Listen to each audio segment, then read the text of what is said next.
All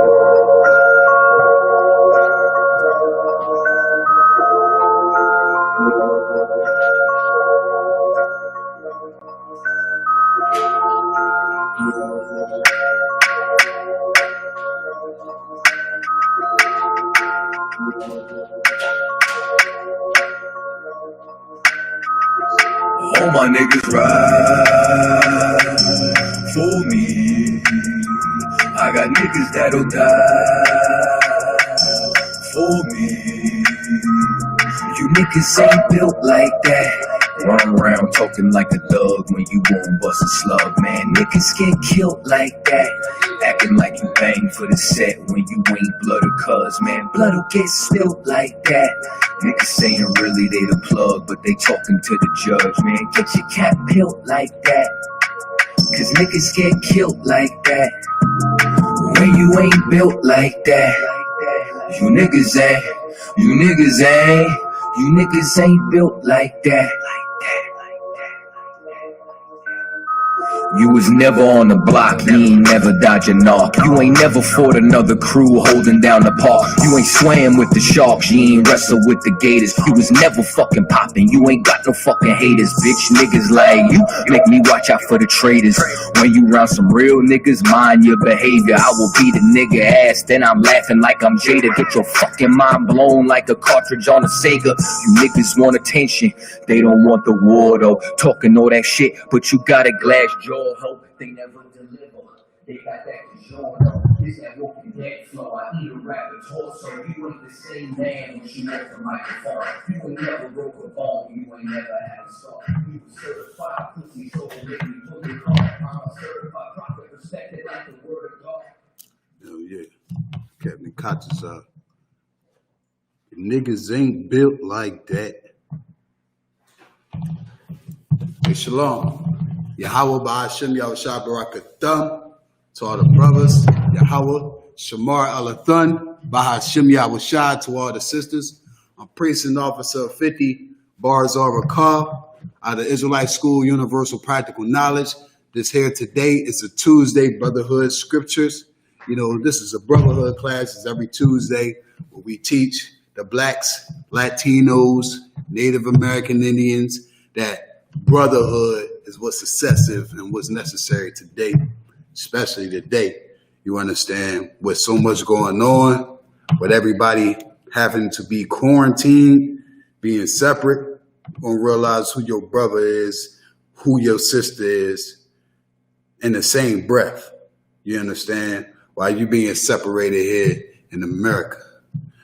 And, you know, every Monday, we get the scripture breakdown from the generals. You know, Tuesday, this is the brotherhood class. Wednesday, you understand, it's Salakia. Today is the brotherhood. Wednesday is the law class. Biblical law class. Thursday, scripture breakdown. Fridays, Hebrew. You know, if you come in and learn your Hebrew, it'll help. You understand? Because once we start getting into school, Sabbath service, you be here. Young man Chris comes, and we read the Hebrew. We ain't the fake Israelites you see on the corner. They say, oh, you Hebrew Israelites, y'all don't speak Hebrew. Well, in here, you get taught how to read, speak, and, you know, teach Hebrew. But again, that's had to come to class on Friday. But today is Tuesday, brotherhood. You know, again, today, where everybody at with it? You know, everybody just scrambling. Everybody all over the place is like it's no order today, especially what's going on with this COVID-19. There's no order today. And it's been running on almost 2 months, 3 months, and ain't nothing changed really. You know, ain't nothing getting better. You know, you got any questions, Chris? All right, cool. So let's break it down and see who the Lord is really here for. Again, Deuteronomy 7 and 6. If you can grab Deuteronomy 7 and 6, young man Chris, you understand? Now we're gonna show you who the Lord had chose, who He had gave authority to be, you know, the example of the Most High on this whole world, man. Because again, who are we following today? Today, you following your Christian pastor, Today, you following America. Today, Sunday, Salakia, you done celebrated Mother's Day. You know, you're doing everything that the oppressor has you doing. You understand? That's because you don't understand who you are. If you got that, young man, you go ahead and read. Deuteronomy chapter 7, verse 6. Uh-huh. For thou art an holy people. For thou art an holy people. Again, we go over this every time here in the Israelite School, UPK. What is the word holy? What does the word holy mean, young man Chris? Separate. Means separate. Means to separate yourself. Holy means to be separate. If you could, right, take her. You don't touch it? All right, there's no sweat. Just push her to the side if you could. You know what I mean? I know she's a loving cat. That's all her thing is. You understand? No, she's a loving cat. That's all she is. She ain't on no attack. You know, here in Israel, you know, we train, you know what I'm saying? But we ain't training the animals to attack people. You understand? So Deuteronomy 7 and 6, read it again. Deuteronomy chapter 7, verse 6. For thou art an holy people. For thou art an holy people. Holy meaning separate. Today, if you had to be quarantined, you know, because your job said that you had the dry cough and you were showing symptoms, you got a little an example of what it was to feel separate. You understand? Holy is not this magical feeling, you know, when your grandma in the Christian church start breakdancing in the middle of the aisle. That is not what holy means. It don't mean sanctified. That's a Christian mindset. Holy means to be separate. We are a separate nation. So when the Lord was talking to these people, let's figure out who he was talking to. Read on. Unto the Lord thy God. Unto the Lord thy God. So we know what holy means. So now we separate. Unto the Lord thy God. Meaning this. The Lord is going to separate us for him. We are separated for him. Unto. Meaning for. This is for the Lord. We're holy for the Lord. You understand? Read on. The Lord thy God hath chosen thee. The Lord thy God has chosen what? Has chosen thee. Chosen who? Chosen thee. The thee in the Bible we talking about is Israel. Always when it's talking about thee, it's talking about Israel. You understand? The 12 lost tribes that we know of, all the way from Judah, all the way down to Issachar. You understand? Those are the people that the Lord chose. So when you hear people say God loves everybody, you say Deuteronomy 7 and 6. He was talking here to the Israelites, not to everybody. You understand? Read on.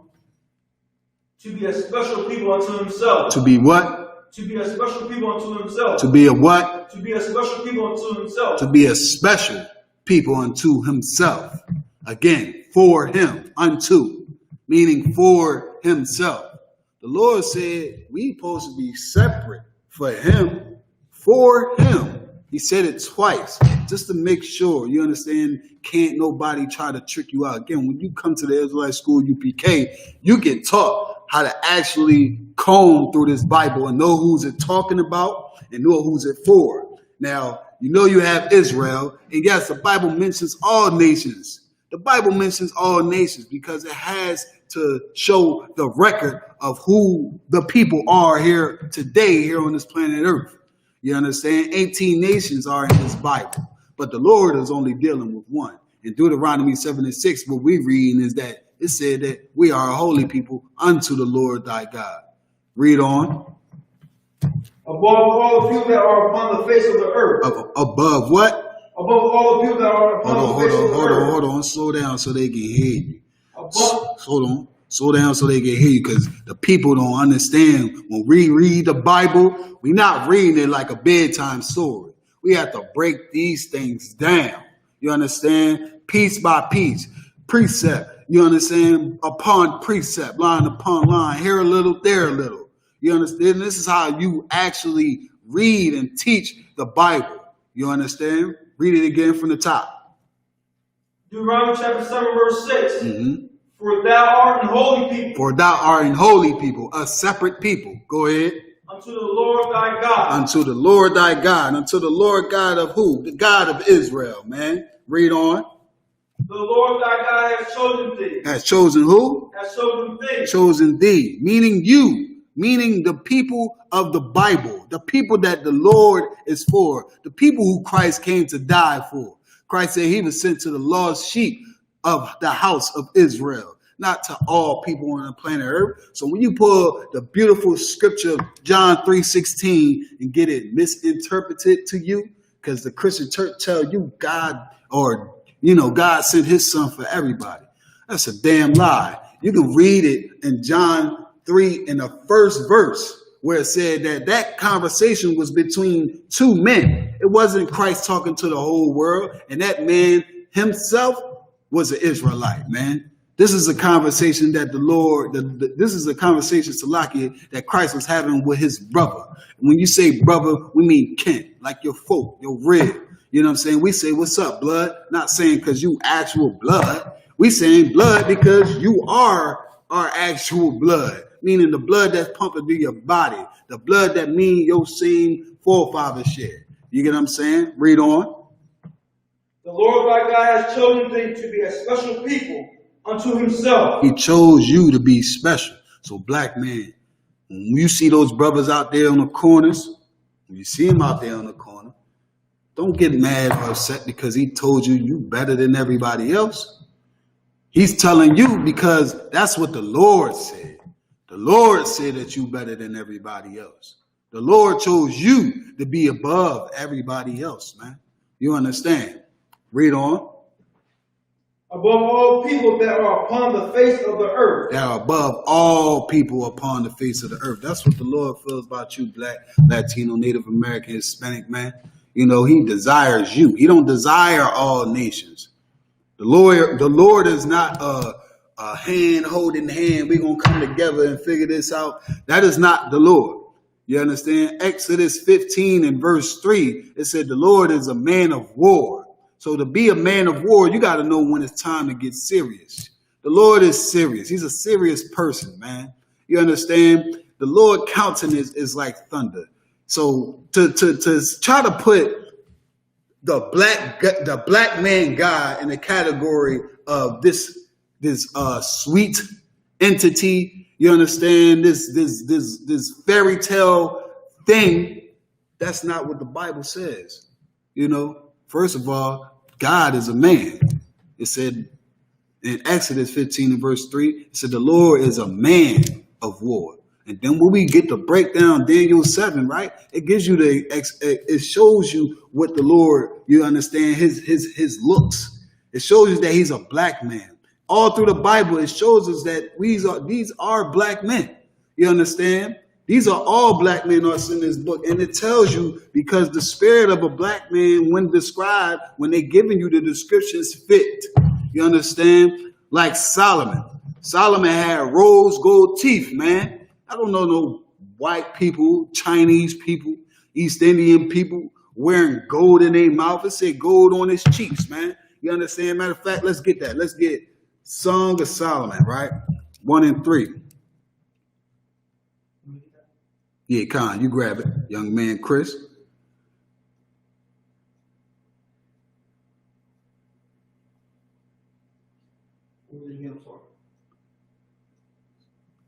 Go ahead. Song of Solomon 1 and 3.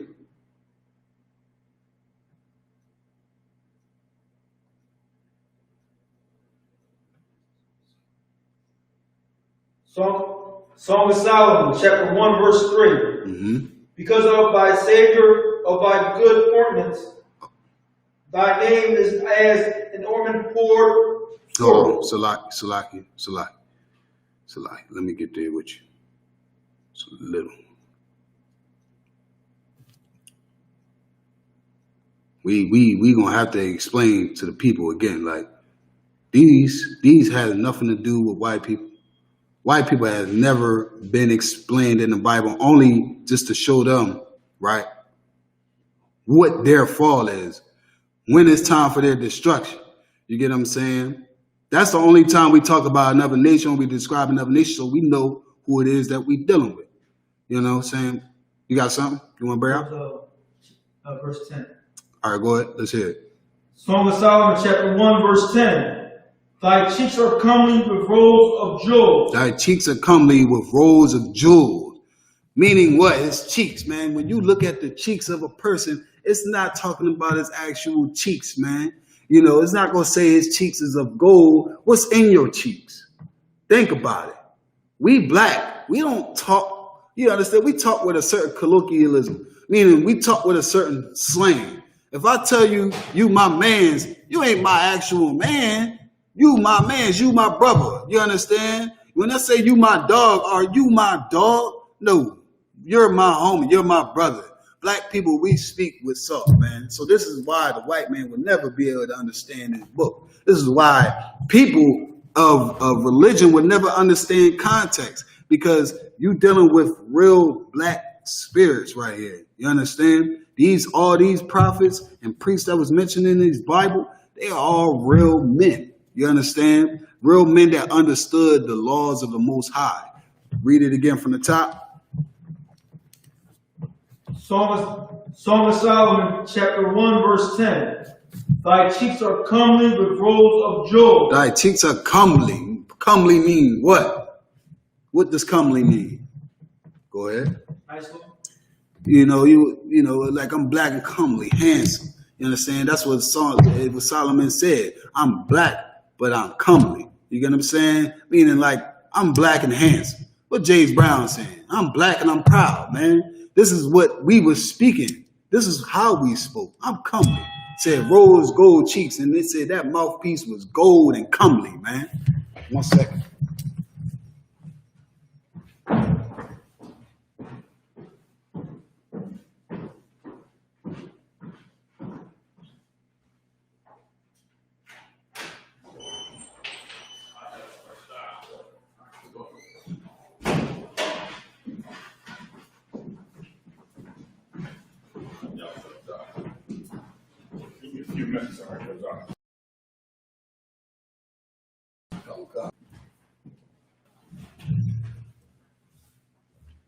Let's go ahead, young man Chris, read it again from the top.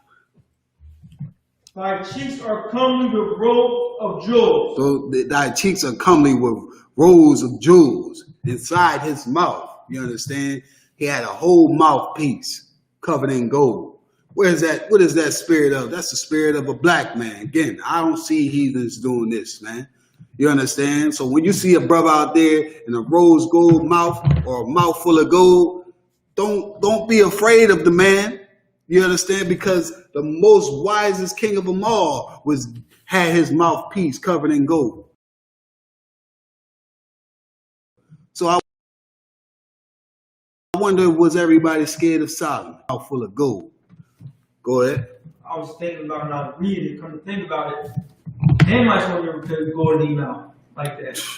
Hamites, man, they a whole different type of people, man. Mm-hmm. You understand? They put plates in their lips. That's what they do. Hamites put the plates in their lips.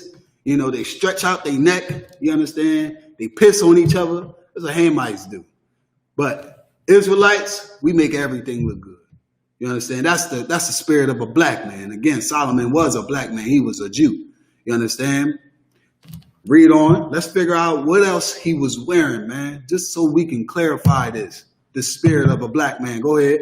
Thy neck with chains of gold. Thy neck with what? Thy neck with chains of gold. Thy neck with what? Chains of gold. Chains of gold, man. Look at you music stars, man. You wonder why these rappers and all that type of stuff. You know, we know rap came out from it was a black culture, which they had actually took over and made it an avenue for money.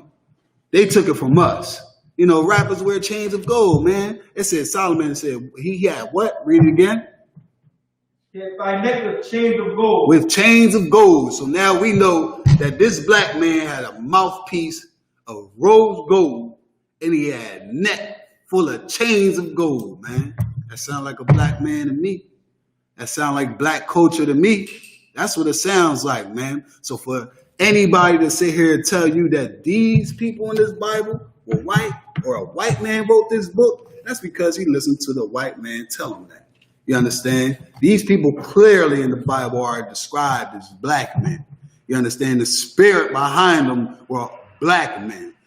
There's nobody who has a warrior spirit like the men who fought in this Bible. King David, you understand? To stand up against a dirty Hamite and actually overcome him. That's the spirit of a black man. Because black men, we made to conquer. We are made to be the rulers of the earth. Yahshua Allah, Prince of the Power. That's who we are. You understand? So when people go again, try to tell you that this is a white man's book, that's because they love the oppressor.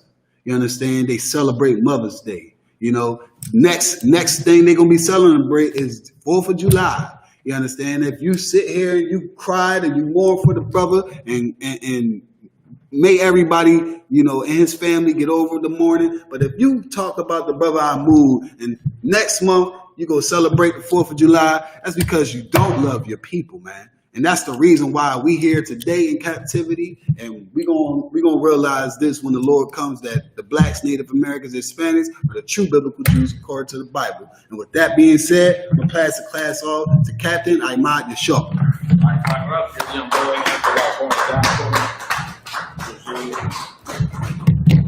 All right. Now, we have any questions?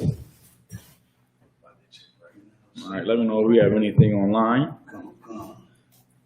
All right. Is there any questions in the room? Now, you have any questions, brother? Good. Okay. All right. Let's go to Matthew the 18th chapter. All right. Matthew the 18th chapter. Where's our car? Some food back there. It's like some mac and cheese and some beef patties. Go ahead and warm some up. See if anybody wants some. Okay. I'm too wild myself. All right. We're gonna go to Matthew the 18th chapter, and we're gonna start at verse. Matthew 18, and let's start at 1 second.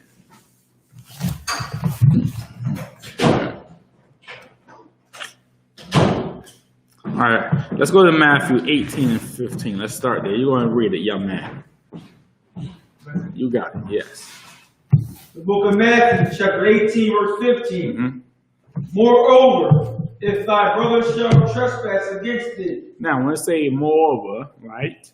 If thy brother shall trespass against thee. What is trespass? If thy brother shall trespass against thee. What is trespass? You know? Go ahead. Do something against you? All right, do something against you. Something wrong to you, right? That's trespass, right? Let's say, he had a woman. And you took his woman from him, then you just trespass against your brother. You just did something against something that was wrong when it came to your brother, okay? Go ahead, read on. Trespass against thee, go and tell him his fault. Now, so this is very important to understand, okay? When your brother, and of course, this is talking about someone that is in the truth, okay? Someone that is in the truth, if they trespass against you, if they do something that may offend you in any type of way, this is what you do. Now read it again from the top, 18 and 15. Moreover, if thy brother shall trespass against thee, go and tell him his fault. Okay, so if thy brother shall trespass against thee, right, you go and tell him his fault. You don't go to your baby mother. You don't go to your cousin. You go to him. And of course, I know growing up in North Philly, right? If you had the balls to call a brother and say, hey, I would like to speak to you for a second and let him know about himself, he'll respect you, man. You understand me? But if you go behind his back and talk trash about him, and I can't stand this nigga right here. He just think he's so better than everybody else. And then before you know it, that's going to build something up inside of you that is going to end up hurting that brother or that sister. That's why he said, if thy brother shall trespass against thee, you go to he or thee alone. You don't talk about that man or that woman that have did something wrong against you. Like, this is what most people do, right? Right, their fathers offended them. They ain't have a mother. Most people would say this: I had a deadbeat dad my whole entire life. That's wrong. Should not say that. Okay? Most people that's in the world will say, yeah, I had a mother that ain't love me. She ain't give a damn about me whatsoever. That's wrong. You understand me? And that's also called what? Backbiting. You should not talk behind someone else's back. If you have a problem with a brother or a sister in the school, then you go to he and thee alone so y'all can try to figure out how to work this thing out. Think about it. When you're at work, all right, someone offends you at work and you're so mad and you're so upset. And if you don't go to them, what is the natural thing that may happen? You end up hating them. You're going to go to work and you're going to see them every day at work and you're going to be pissed the hell off. I can't stand this mother effer right here. Can't stand them. Because why? The Lord gave us laws and statutes and commandments on how to deal with a brother or a sister that will offend you in the truth. Okay? Let's read on. Between thee and him alone, if ye shall hear thee, thou hast gained thy brother. Okay, what does that mean? If you know online, go ahead and type it in. If he shall hear thee, then you have gained your brother. What is the hear thee? If he shall hear thee, then you shall gain your brother. What is the hear? How can your brother hear you if you have offended him? If you did him wrong? If you did him dirty? If you stole something from him? You took something away from him? What is the hear? What's the hear? If you know online, go ahead and type it in. I'll give you a few seconds, okay? Give everybody a few seconds. What is the hear? If he shall hear thee, what is the hear?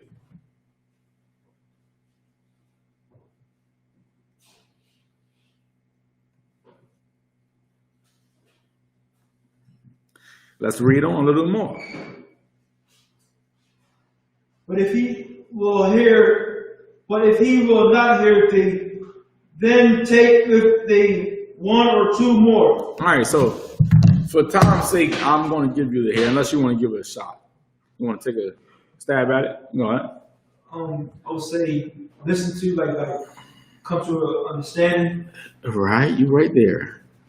Okay, yes, but let me give you a better way to put it, right? If he agree with you. If he say, yeah, you're right, I was wrong. Yeah, I should not have done that. I should not have, taken your credit card out your wallet and stole all of your money. I should have not done that. So now, if he hear you, if he agree with you, meaning if he say this, right? If he say, okay, my bad, you're right, I was wrong. He agreed that he did something wrong to you. He agreed with you. And then you will gain your brother after that. But what if he don't hear you? In other words, what if he don't agree with you? Let's read on. But he will not hear thee, then take with thee one or two more. Okay, so if he don't agree, if you say, hey, you was wrong, man. Now, of course, the Lord said, if someone above you in rank offend you, you go to them like a what? Like a father. Like how you would go to your father. You don't go to someone that's above you in rank like y'all are equal. Y'all not equal at all. Okay? When you go to someone above you, when they offend you or maybe have done something wrong to you, that you go to them like a father. You say, if you don't mind, sir, can I speak to you for a second? If you don't mind. You understand me? And then when you get the opportunity to go ahead and speak to that brother, then you go ahead and let him know. Not nobody else. You don't call nobody else. You don't talk behind his back. You don't do that. Because if you do that, then you just broke the law. You just broke the law. When it comes to dealing with someone in here, we actually have the courage to go to one another. Now, what gives us the courage? And if you get this right, I'd be surprised. It takes a lot to pull a brother to the side. You understand that? That ain't easy at all. That is not easy. If you're at work and you cannot stand somebody at work, it's easy to just do what? Ignore them and just say, hey, let me just not talk to them. Let me not speak to them. I'll just not say anything to them at all. But it takes a lot to pull somebody to the side and to let them know. Listen, I felt some type of way about that. I wasn't really feeling what you did, sir. Or what you was doing at that club, dancing with a white woman, was completely out of the spirit, man. You understand? You laugh, you think that's funny, huh? You understand? I don't know listen, man. Listen, a story came out, man. This was years ago I heard about this, right? Years ago. Brother was in a club with his holy garment on. Okay, I would never wear my holy garment in a club. Okay, I don't know why anyone would do such a thing, Brother. Okay, but this man he was wearing his holy garment in a club, and I ain't done yet, right? Okay, and then he was dancing with a white dog in his holy garment. Hey, if I was in that club and if I was with that brother, or if you was with that brother, what should you have done? Pull him to the side. You understand, man? That's how you help somebody. Pull them to the side. Yeah. Now, what the hell you doing with your holy garment on in a club anyway? You understand me? Moses and Aaron and they ain't wear their priestly holy garments everywhere. But they wore it when they were doing the works of the Most High God, doing the service of the Most High God. So the Lord is telling you, if someone offends you in any type of way, right? This man could be above you in rank. It's okay. He could be below you in rank.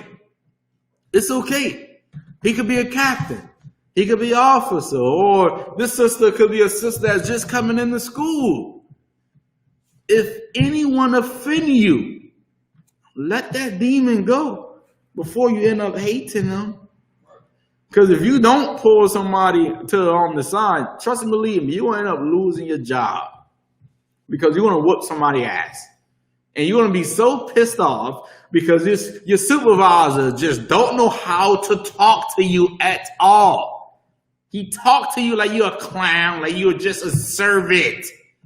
And if you don't let him know or pull him to the side, even in the world, then what will always happen? He going to keep doing it. You understand? Which is why the Lord, the Most High God, gave us a law when it comes to our brothers and our sisters. If someone offends you, you go to he or thee alone. And if he hear you, then you gain your brother. But if he don't hear you, and if he don't agree with you, then what will happen? Let's read on. Verse 16 from the top. But if he will not hear thee, then take with thee one or two more. Okay, what is the one or two more? If he shall not hear thee, then take unto him one or two more. What is the one or two more? Go ahead. People. Okay, no, not people. What is the one or two more? If he don't hear you, this is what you do, right? If you say, hey, brother, you was wrong. You should not have done that. He said, no, I wasn't wrong, right? So he's not agreeing with you. And because you believe he was wrong, right? But he believed he was not wrong. And now you got to take one or two more. And now you take him to court. Okay? You take him to court. What is court today? You take him or her to Bazarakat, to counsel. Okay? If someone offend you, don't feel afraid, man, to go to them. And then if they don't agree with you, if they don't hear you, don't be afraid to take them to counsel. You take them to counsel. And now it's you, it's him, and it's one or two more. And now you have the generals up here, all right? We're going to listen to your side of the story and his or her side of the story. And then we shall decide who was right and who was wrong. So the 2 or 3 witnesses, right, are the men that's in charge. Like, who's in charge today? The court systems, the judges, right? So if someone offend you in the school, you go to them. And if they don't hear you, you call and you get counsel. You get counsel. And now you have 2 or 3 more that's going to hear your side of the story and the other person's side of the story. Let's read on. That in the mouth of 2 or 3 witnesses, every word may be established. Mm-hmm. Read on, please. Verse 17. And if he shall neglect to hear them, tell it unto the church. Okay, now, if he shall neglect to hear them, what do that mean? If he shall neglect to hear them. What is neglect? Let's look it up. All right, somebody get the definition of neglect. Okay? When you get it, let me know.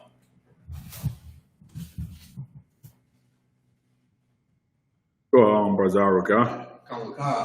Neglect, fail to care for properly. Mm-hmm. That's what I think, sir. No sweat. So now, if he shall neglect to hear the church, what is neglect in this context? Go ahead, young man. To not listen to you. If you don't listen, not to you, but if you don't listen to who? Please. Counsel people on top. Exactly, right? So now, you told him he was wrong. What did he say? I was not wrong, right? So now, because he ain't hear you, and he ain't agree with you, and now you take him to counsel, right? You say, sir, if you don't mind, I would like to take you to counsel. I believe you was wrong for what you have done, what you have did to me, right? And then you go ahead and take them to counsel, right? You take him or her to counsel. And then the generals, the men in charge, the men of God, told you you were wrong for having sex with that woman, knowing she had a man. You knew she had a man. But let me guess, you just ain't give a damn. It ain't mean nothing to you whatsoever. And then he say what? I was not wrong. I was right. Now he just neglected to hear the men that sat in the seat of authority.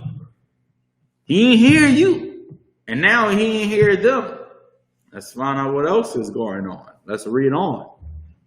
And if he shall neglect to hear them, tell it unto the church. Now, what is the church? What's the church? What's that? Now, think about it, right? Think about it. It ain't difficult at all, right? Brother offend you. He believed he did not offend you, right?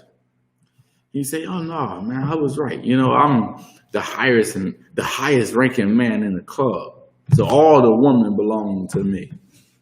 God damn, that's rough, man. I feel bad if you officer 50 hang around with that man.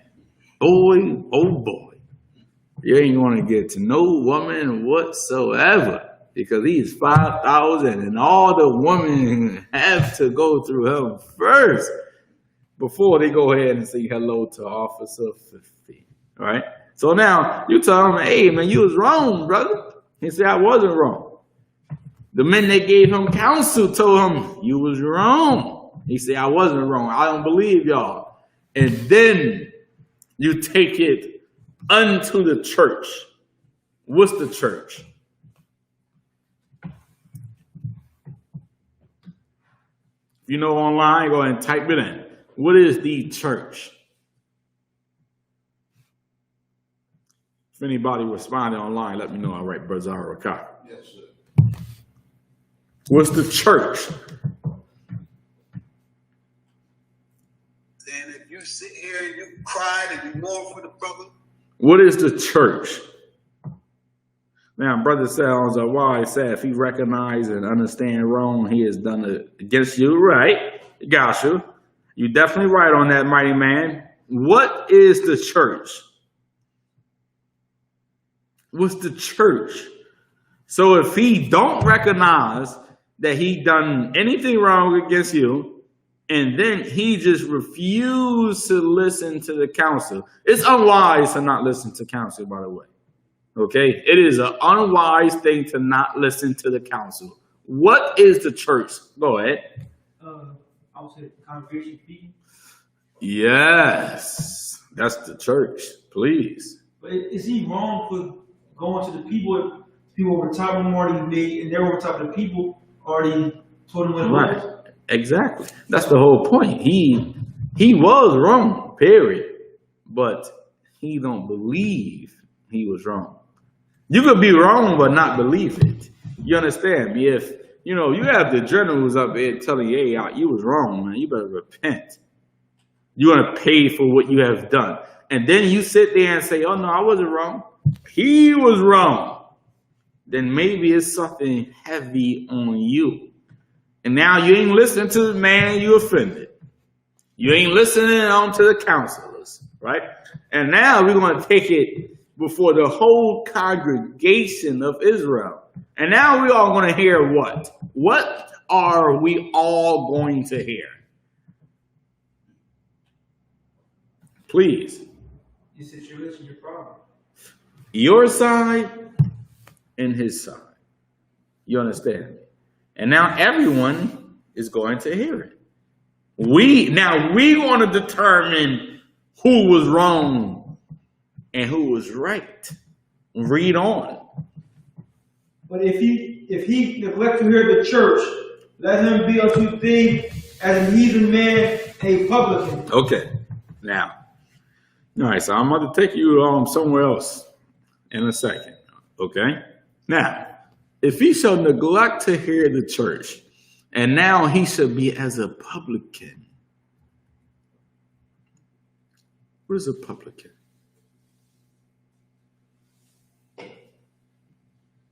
If he shall neglect to hear the church, right? Now, why did he or she neglect to hear the church? Why did he or she neglect to hear the counsel, to neglect to hear the person that had brought them to counsel? It's one answer I'm looking for. What is it? It's only one reason. One reason. Why did he neglect to hear everybody? Why? You ever met anyone, no matter what you do to them, they always believe they're right. They will never believe that they have done anything wrong. Never. Matter of fact, if I could, right? They're going to always be the victim. Oh, yeah, it's because of you. They're going to always blame you for their problems. But they will never take on what they have caused. Why? If you ain't listen to your brother or the council, and the whole congregation of Israel, then, okay, I'm trying not to give it to you. Go ahead, Barzar Rakar. it's like, so we got a response on, Uh-huh. I believe it's Twitter. It says, Sid, the Squid 74 said pride. Get it. Now, that's a sister or brother? That's brothers. Give them a hand. Oh, yeah. Oh, yeah, that's pride. Pride. Pride, pride, and pride. And what did the Most High God say about pride? Give me my precept. The Lord says something about pride. What did he say about pride? It's in Proverbs, okay? I'll give y'all a second to get it.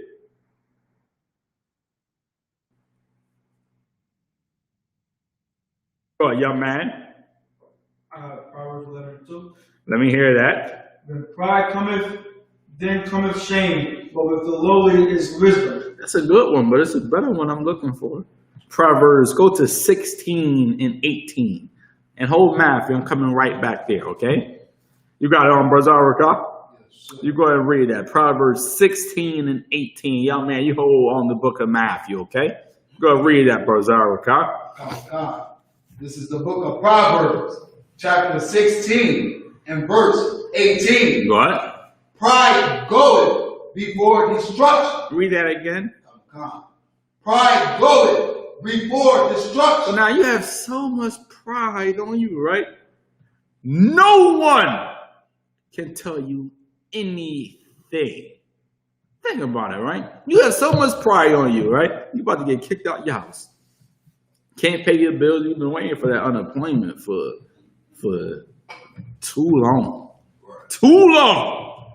But your pride, that pride that you have on you, you can't even give a brother a call to let somebody know what you are going through in life. You're prideful. You have pride.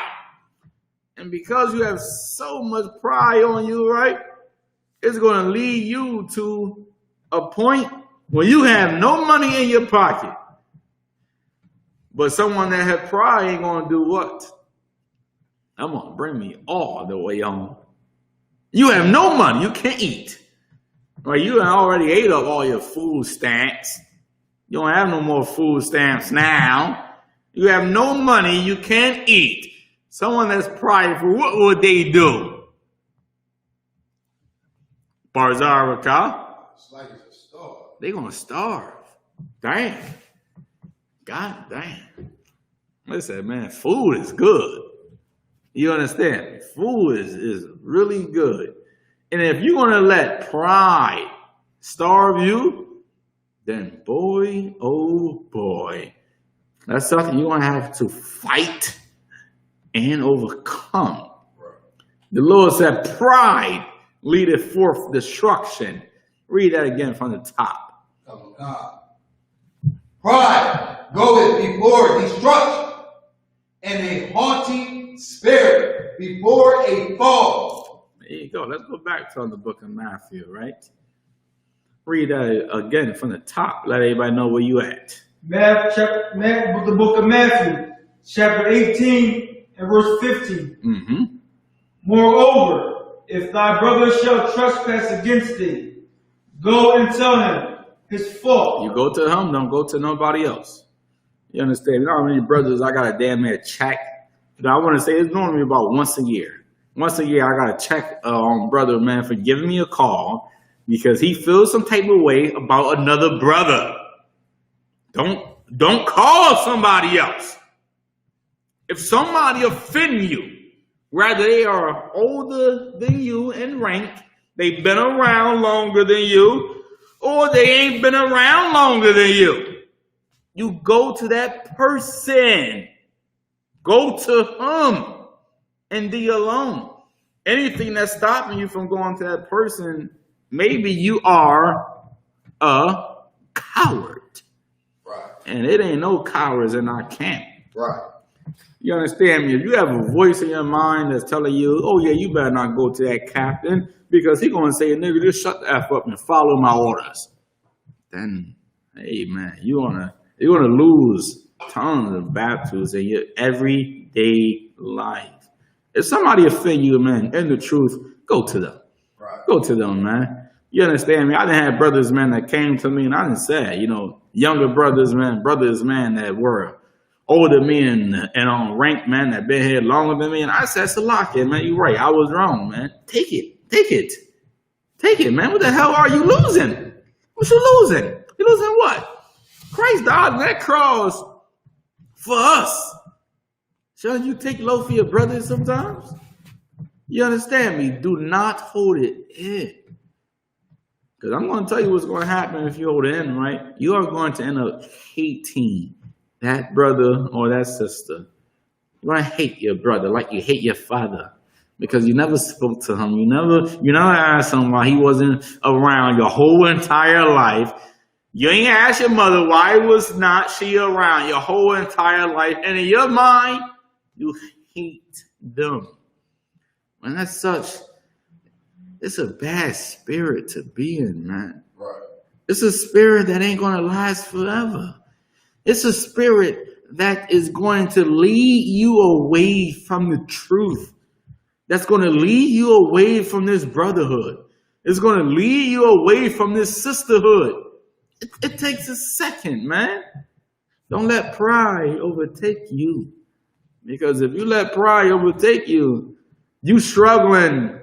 Why are you struggling? You struggling because you would rather struggle alone than to give somebody a call. Right. That's why you're struggling. That's why you can barely pay your bills. That's why you're struggling, because of pride. And like the Lord said, pride leadeth forth destruction. Read on. Go and tell him his fault between thee and him alone. Don't tell nobody else. Don't get Aimar a call. Listen, you call me, I'm going to check you in a second, okay? Listen, I'm telling you straight up. Do not give me a call if another brother offended you. Don't call me. Call him. Let him know what he have done to you. And then you call me if you need to have the goddamn counsel. Then you call me. Don't let me know your business. That's in the law. And you will be offended. And the truth. Give me my precept.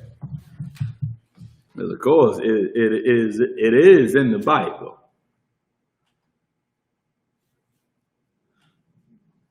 Where is it at? Give y'all a second to get it.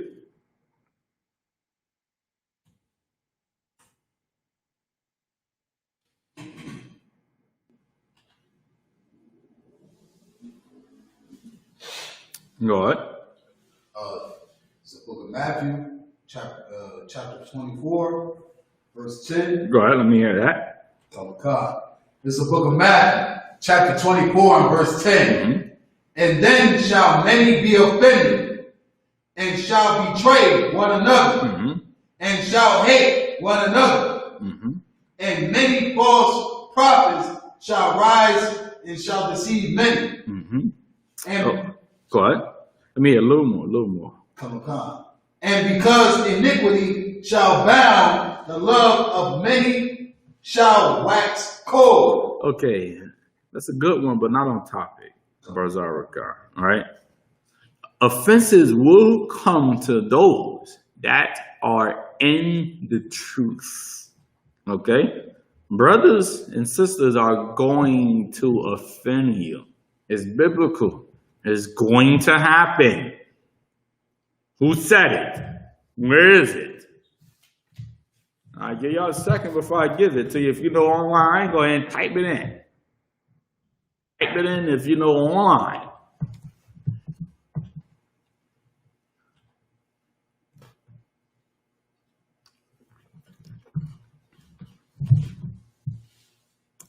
Anybody online say anything? Go ahead.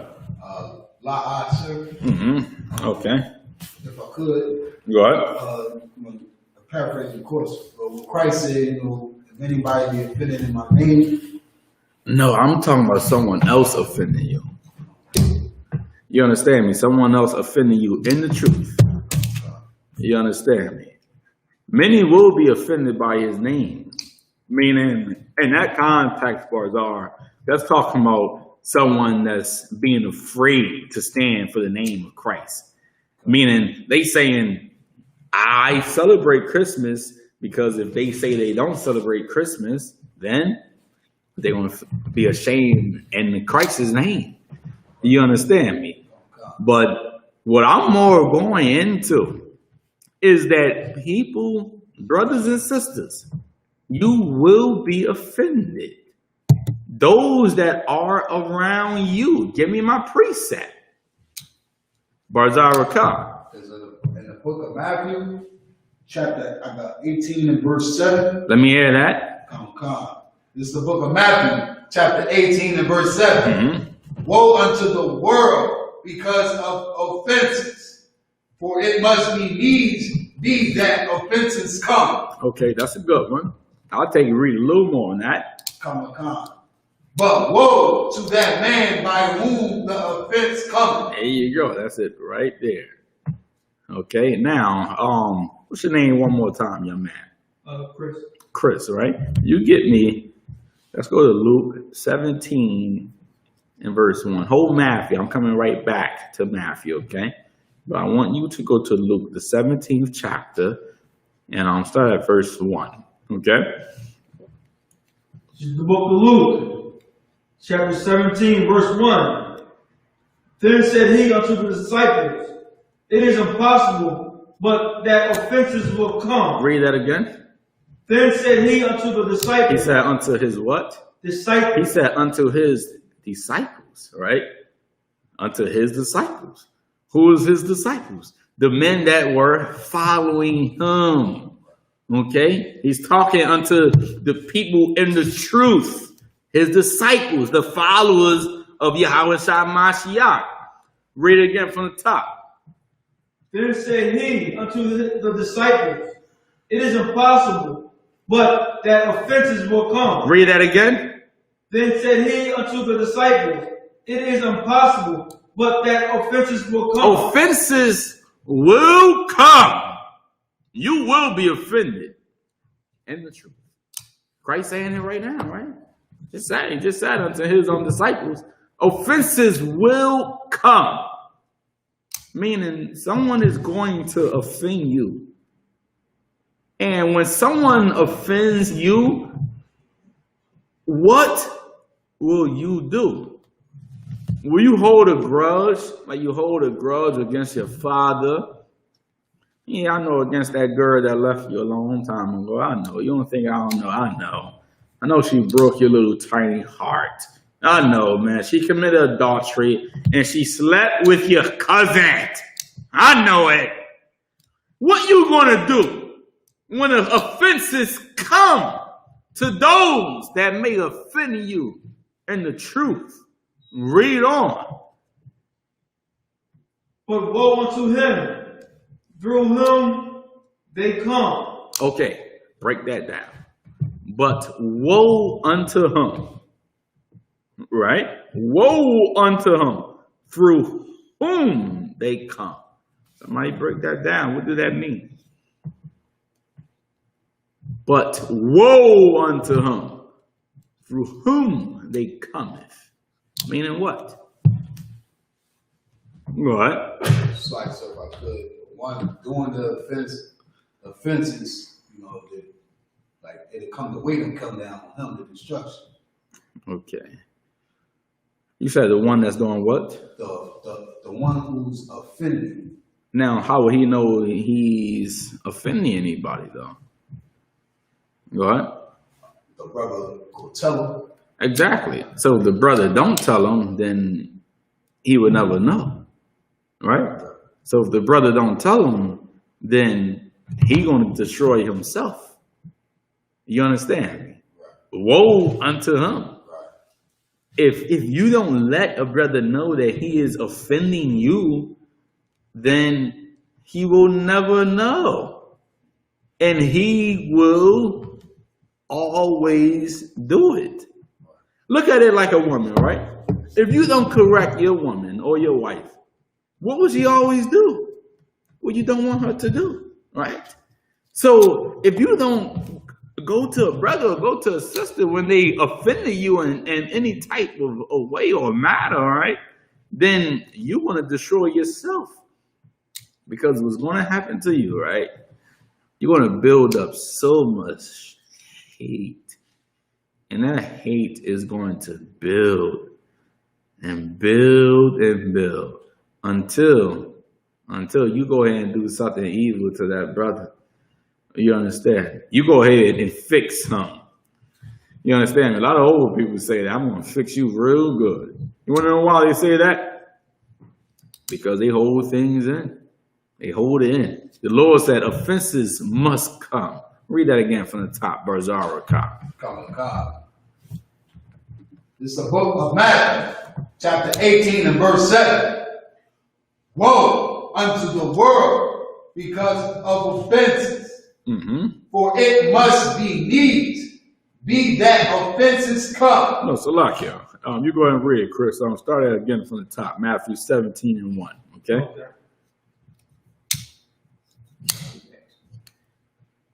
Luke 17 and 1. The book of Luke, chapter 17, verse 1.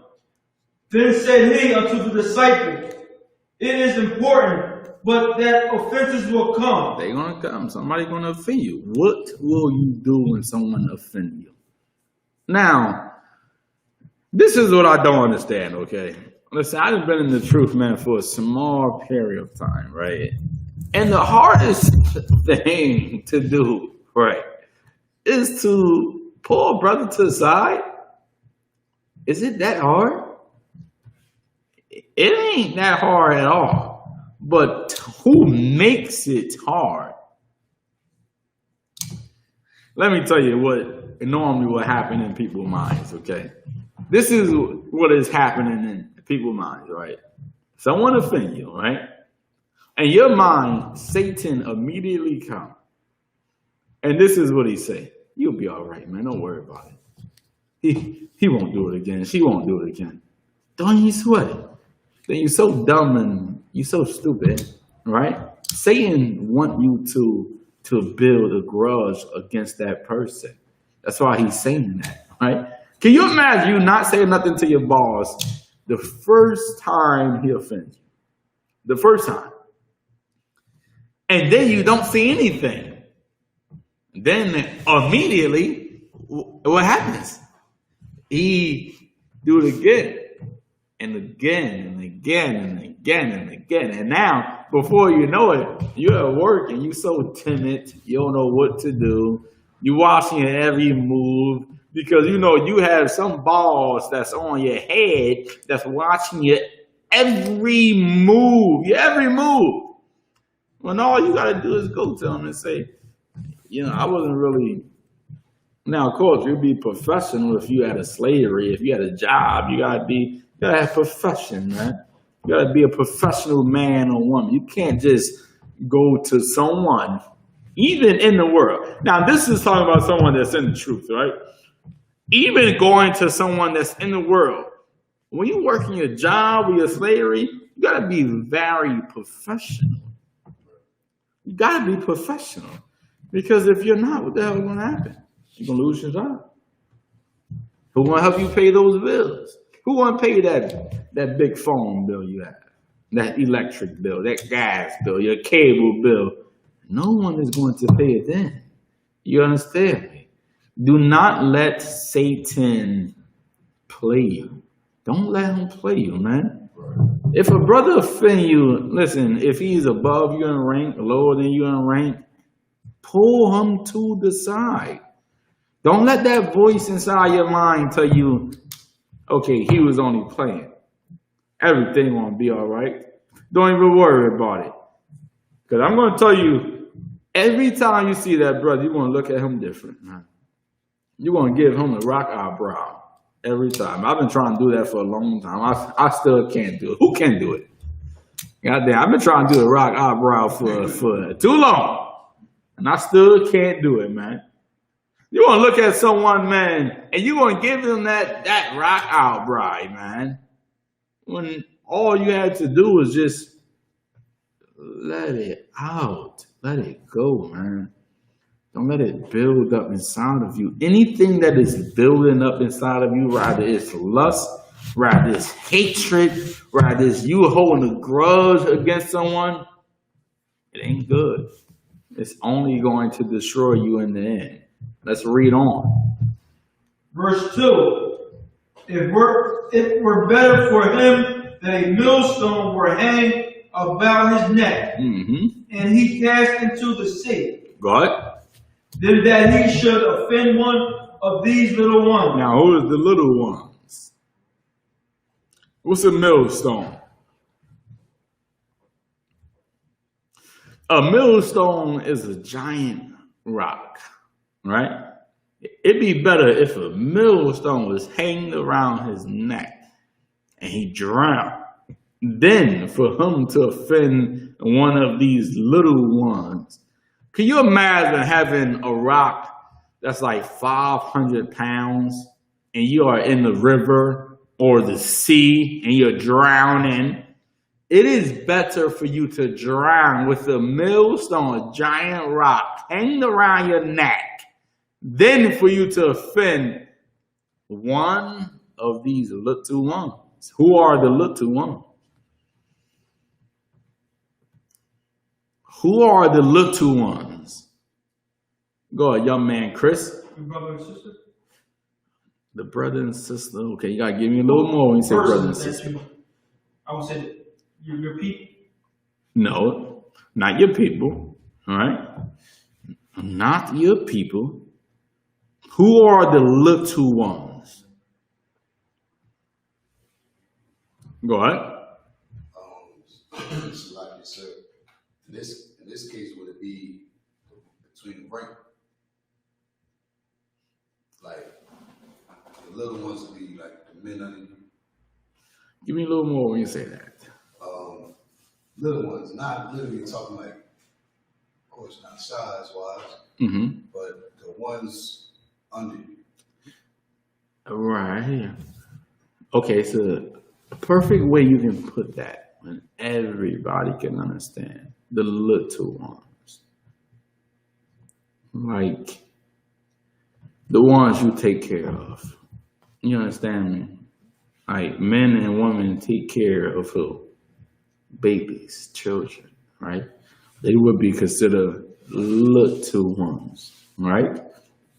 The Lord is trying to help you understand, man. You better watch what you do, man, to those brothers and sisters that come in the truth. Those that are learning. Those that don't have no rank. They may be, a young man or a young woman. Don't offend those people. They are the little ones. They are the ones that the Most High is giving his spirit to be around as long as you. Don't offend those ones. Don't offend the new brothers and sisters that's going to come in the truth. Or a trooper or officer of 50 or a young man. If you offend those ones, right, it'd be better for a millstone to be hanging around your neck. And I don't think nobody want a rock to be hanging around their neck that's 500 or 600 pounds. God damn. And when you're in the sea, sheesh, you're going to go all the way down. The Most High is telling you, hey, man, watch yourself. Watch what you do. Watch what you say to the ones that he have decided to bring out the world. Be careful. Watch yourself. Let's read on. Verse 3. Take heed to yourselves. If thy brother trespass against thee, rebuke him. Read that again. Take heed to yourselves. If thy brother trespass against thee, rebuke him. Okay, if thy brother shall trespass against thee, rebuke him. What does that mean? Rebuke your brother if he trespass against you. Or rebuke your sister if your sister has trespassed against you. What do that mean? How do you rebuke anybody? Let's look at rebuke. All right, let's get that definition right fast, brother. You get it when you read it, okay? Read it when you get it.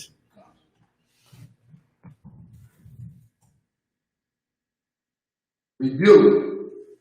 Express sharp disapproval or criticism of someone because of their behavior or actions. Read that again. Express sharp disreproof or criticism of someone because of their behavior or actions. Read it again. Express sharp disapproval or criticism of someone because of their behavior or actions. Let somebody know. That's how you rebuke somebody. You correct them. You pull them to the side. Don't be a coward, right? This is what cowards do, right? Cowards hold everything in their minds. That's what cowards do. Every single thing that they are going through in life, they hold it in their mind. Go to your brother, man. Your father is your brother too. Don't hold a grudge against that innocent black man who knows who was the master. Maybe it was your mother. Who knows? How will you know if you don't go to him and talk to him? You understand me? You got to rebuke your brothers and your sisters, man. If you don't, you're going to hold a grudge. And that grudge is going to make you do something that you will regret in life. Read on. In verse 4, no, in verse 3. And if he repent, forgive him. Read that again. And if he repent, forgive him. So if your mother say, "Hey, listen, you was right, man. Listen, I was a bad mother. Your father say I was a bad father. I understand, man. Forgive him, right?" So in other words, let it go, man. Let it go. Don't let it destroy your life. Don't let it destroy your mind. Let it go. Forgive one another. Forgive your brothers and your sisters. If you don't, trust and believe me, you will hate them. You will hate them with a passion. Be like Moses, man. The Lord was going to wipe us out as a nation of people. And Moses pleaded to the Most High God. And he said, please don't do it, Yahweh. Because then the people want to say, you brought us out of Egypt just to kill us. Have mercy upon your people. You understand me? They wrong. I know they getting high. I know they smoking cigarettes. I know. Listen, I understand you, brother. I hear you, sister. I done been there. I feel your pain. I know it's so rough looking at someone going through hell, knowing that you have the key so they can come out of hell, but they refuse to take that key. And that key is forgiveness. That key is brotherhood. That key is sisterhood. That key is you letting things go. How can you live? How can you become someone new? Someone else? If you keep holding on to something that happened to you a long time ago, let it go. If you don't let it go, then you will never become who the Most High God wants you to become. You gotta talk to that brother, man. Ask him some questions. Ask the sister what happened years ago. Ask them what happened to your son. What happened to your cousin? Ask them. Like the Lord said, seek and ye shall find, man. There's always two sides to a story. Don't always believe one side, okay? It's always two sides to a story. And that's why the Lord said, when thy brother offend thee, you go to he and thee alone. And if he don't hear thee, then you take him before the council. And now we're going to hear your side and his side.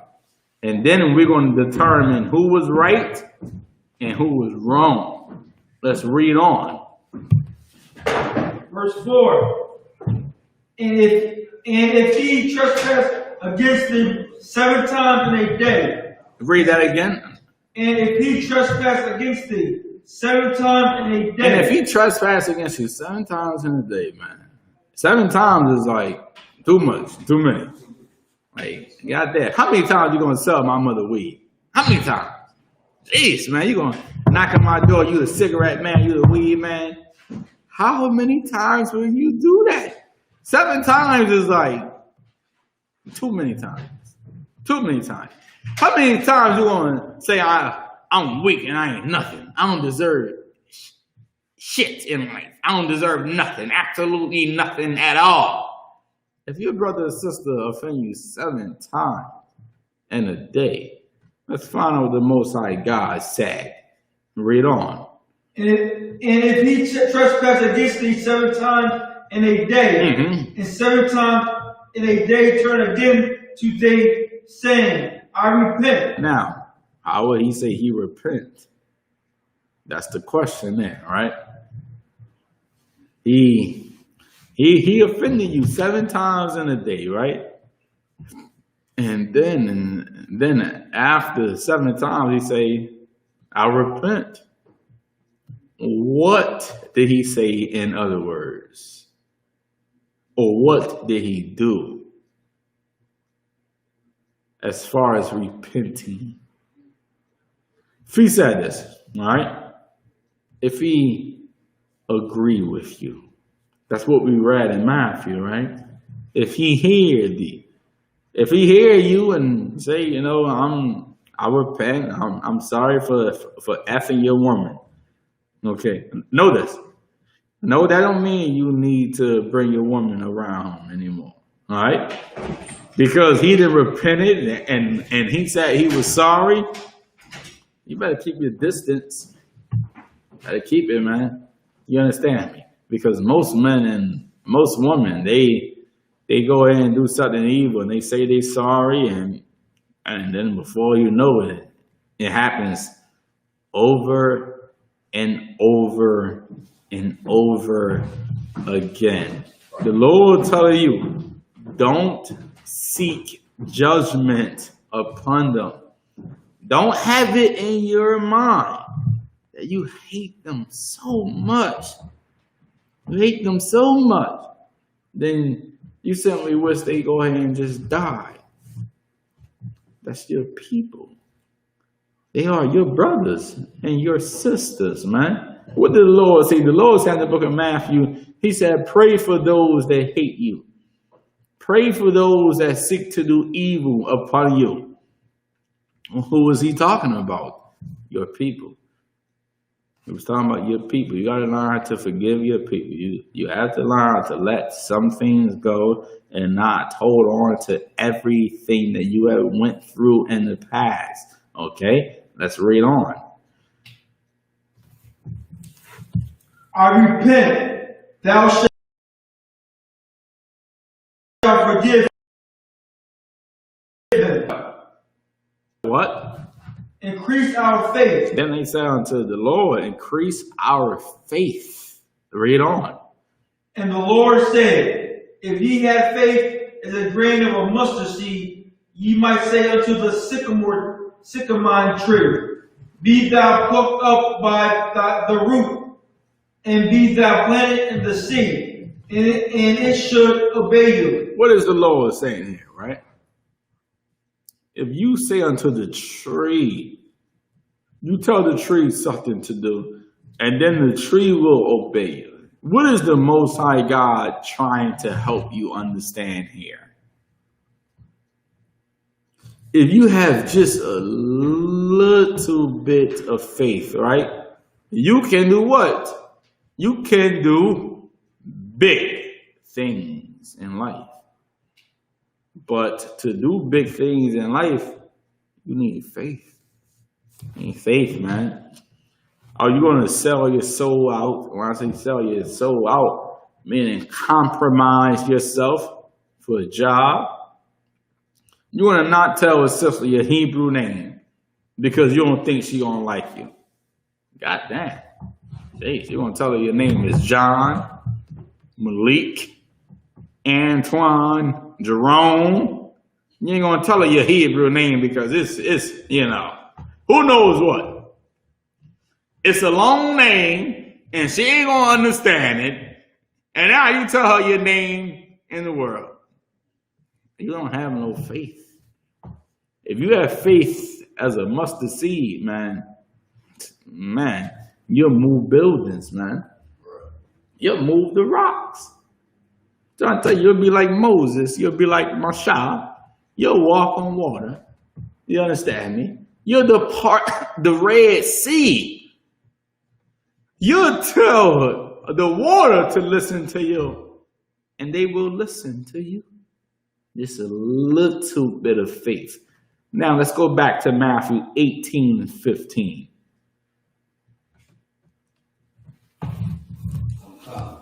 This is the book of Matthew, chapter 18 and verse 15.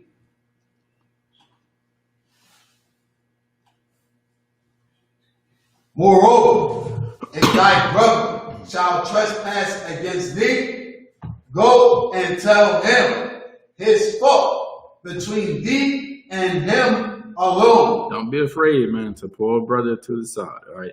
Listen, I would respect someone that actually had the courage to pull me to the side and say, sir, I feel some type of way, as far as what you did to me last night. Listen, I would look at him like, okay, man, I see you, man. You understand me? Because what is the easier thing to do if someone offends you? Something that's easy. What's easier than going to someone and telling them their fault? Go ahead.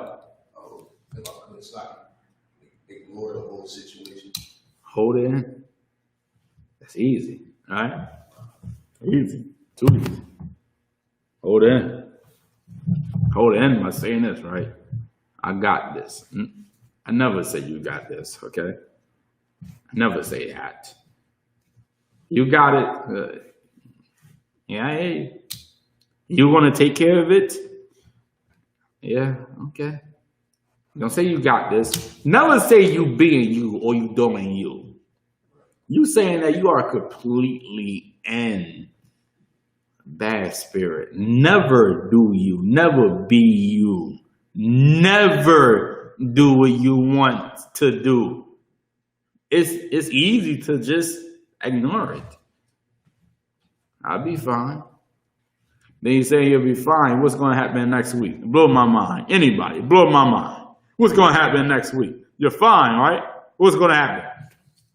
The same brother going to offend you next week. And then you're like, damn, I can't stand this nigga. Then before you know, you're having dreams about him and you just hate him. You hate him. Every time he give you an order, you hate him. You hate him. It's already in your mind. That's why the Lord gave us the law, man.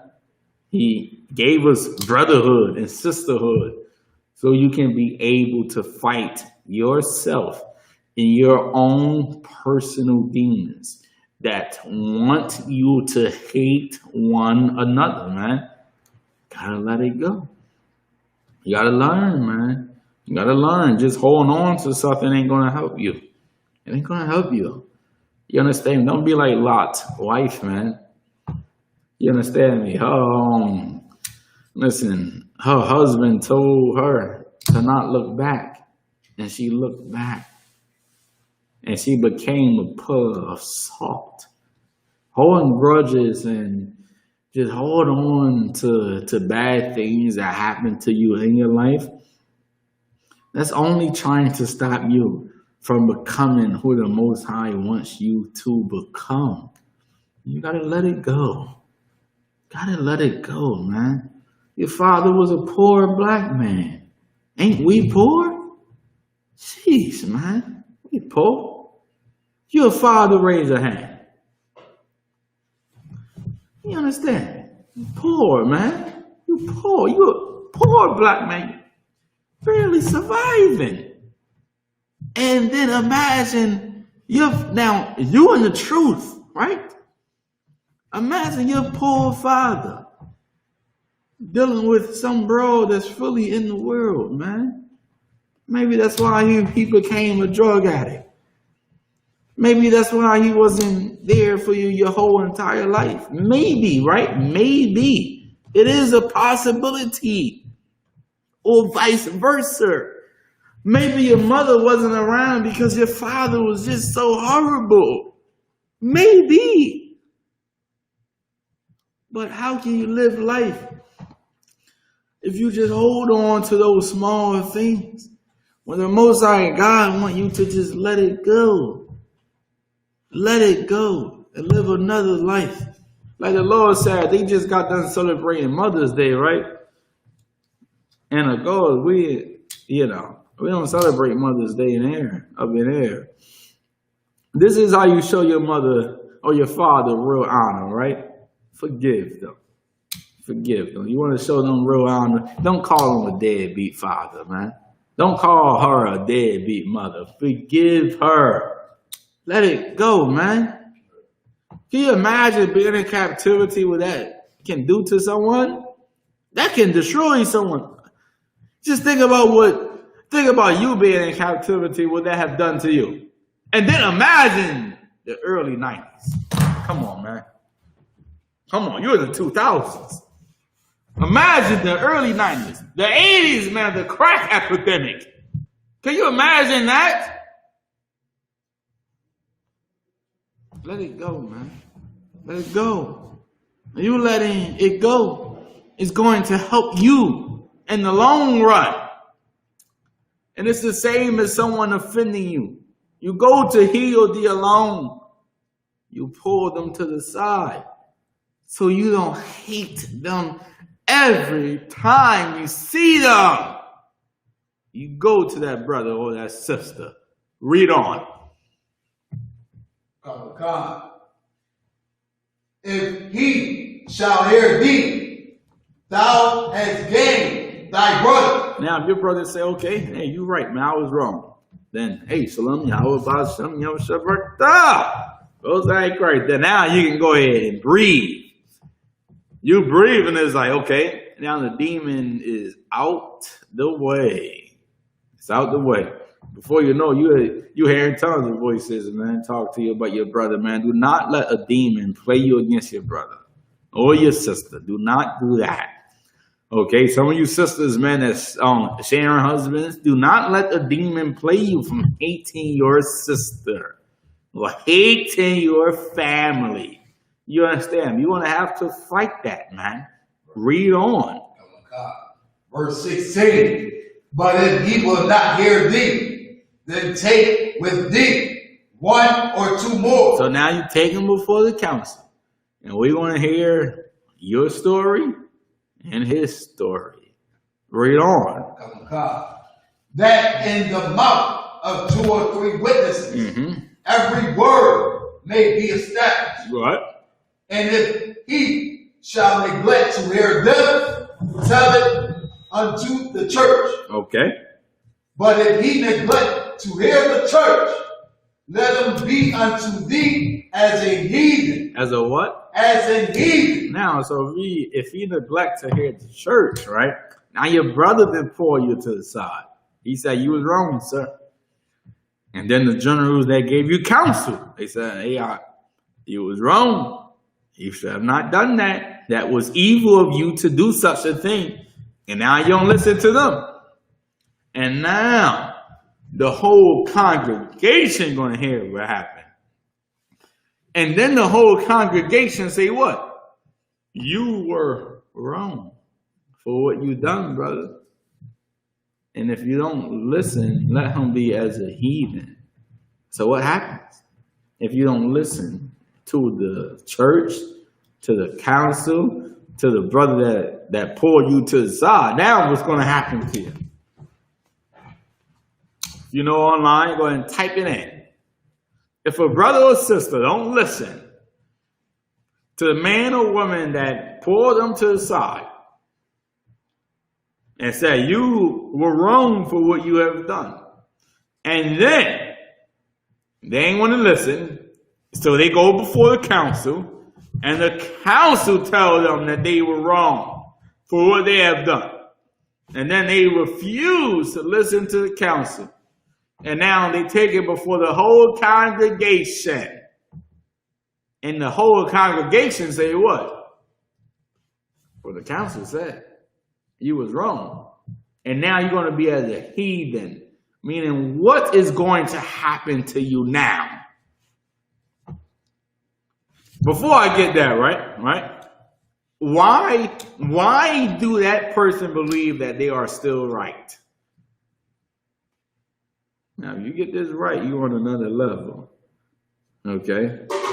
Why do that person believe that they are still right and that they did not do anything wrong? Why?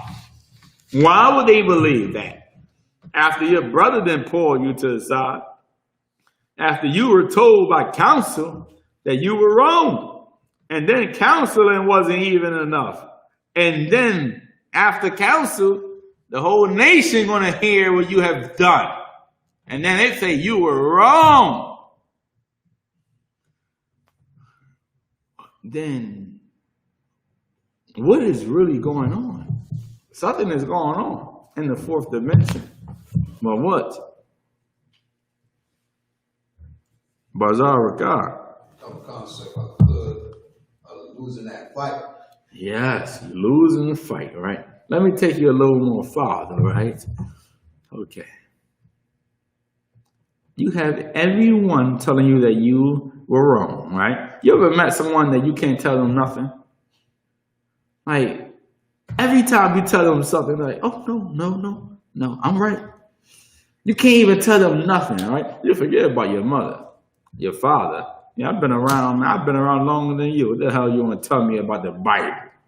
You want to tell me about John 3:16? You got to be kidding me. Can you imagine that? And then imagine this person, right? Offending a brother or a sister that's in the truth, that's in the school. And then everyone around him or her is telling that person, you were wrong. Should have not done that. But they don't believe it. Then what's happening in the fourth dimension? Bazaar said that they losing the fight. What else is happening? Something else is happening. But what? Go ahead. Got a demon on? I thought you had it. You right there, brother. Right there. Give me a little more when you say you got a demon on you. Your heart is hardened. Right, your heart is hardened. Okay. I'll take you right there. But let me bring you all the way home, right? This is why you ain't listening to nobody, right? You ain't listening to the brother or the sister that offended you. You ain't listening to the brothers, the generals, the men in charge that have gave you counsel. And then you ain't listening to the congregation of Yashar Allah. If you ain't listening to them, then who are you listening to? Please. No. A demon. You understand me?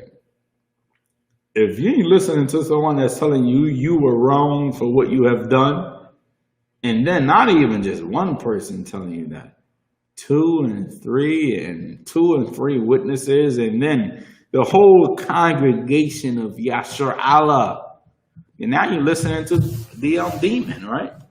So now the demon is stronger than who? Who is the demon stronger than? Stronger than somebody, but who is the demon stronger than?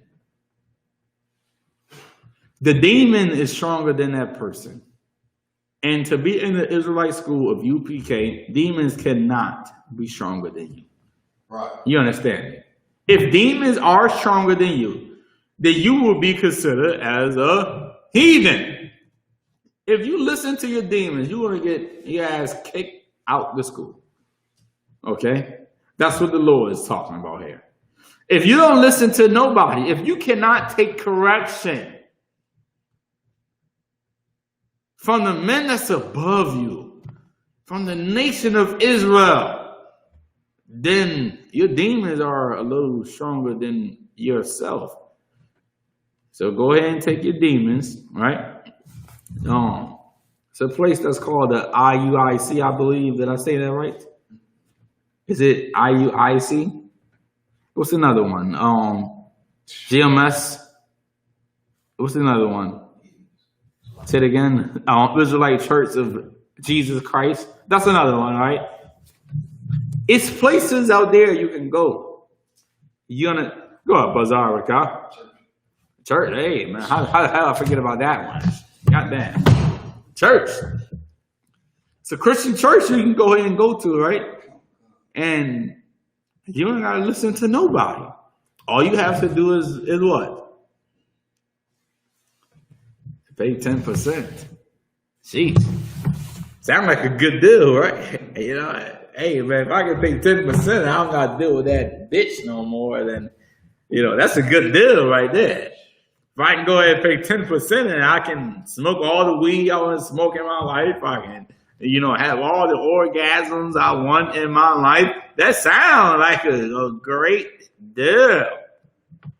Not in here. In here, you're going to have to listen. Not listen to yourself, but you will have to listen to somebody else.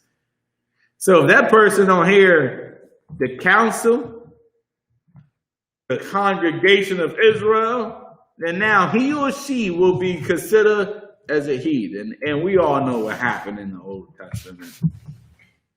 When you couldn't come around the nation, you were considered what? A stranger.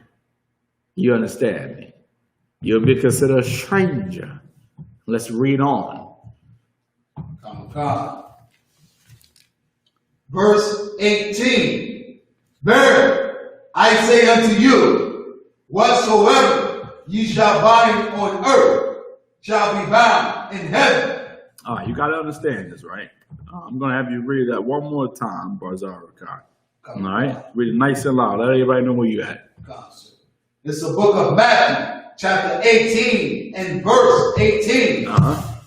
Verily, I say unto you, whatsoever ye shall bind on earth. Whatsoever ye shall bind in earth, right? Go ahead. Shall be bound in heaven. What do that mean?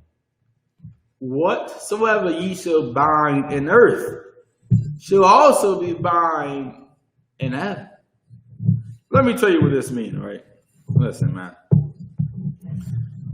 You have more fight in you than what you even know. And just stop being so weak. You understand me? If you can destroy something on earth, then what happened in heaven? That brother or that sister that ain't listening to everybody that were telling that person that they were wrong, they lost on earth. But where else did they lose? In heaven. You lost the fight, man. Do not lose the fight. Telling you, man. Telling you. You know, you have angels, man, that's fighting for you.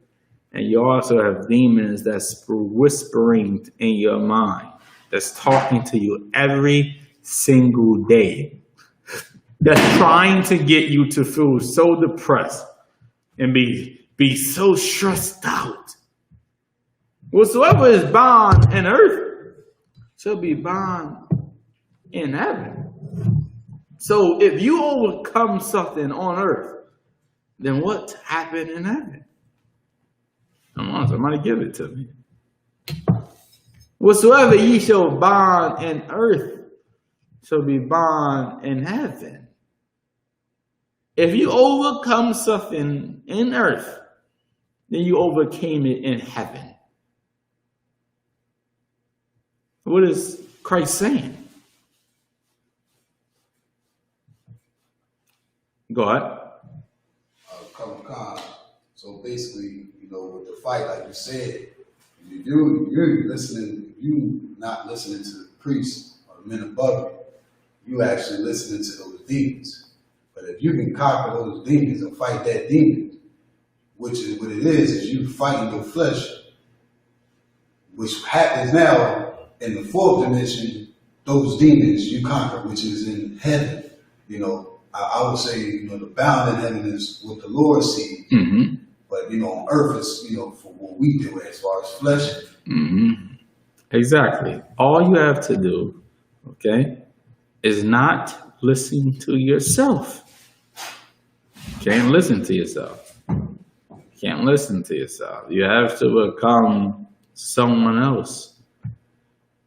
If that brother would have listened to the men that gave him counsel, not only just the men, but then the whole congregation, if he would have let his pride go for a second and say, okay, I was wrong, then he would have done some great things in heaven.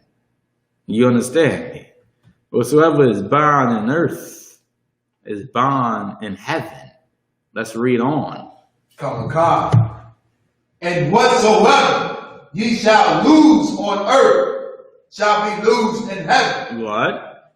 Verse 19. Again, I say unto you that if two of you shall agree on earth as touching anything that shall ask, it shall be done for them of my Father which is in heaven. Right. Verse 20. For where two or three are gathered together in my name, there am I in the midst of them. Okay, now somebody break it down. Okay, you got to understand what's going on. That's the whole point. Okay, you must understand what is going on. Okay, now Christ said at the end of all this, right? He said, "For where two or three are gathered in my name, then am I in the midst of them." What do he mean by that? What do he mean? He means something. But what? What exactly do he mean by that? Why did he say that? Anybody online, go ahead and type it in if you think you know.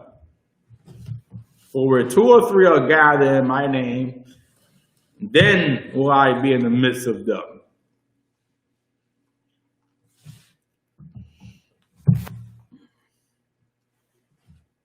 We have anybody online that don't respond it? Yes, Okay, I gave everybody a minute. All right, read it one more time from the top. It's the book of Matthew, chapter 18 and verse 20. For where two or three are gathered together in my name. For where two or three, let's stop right there, right? Two or three, what?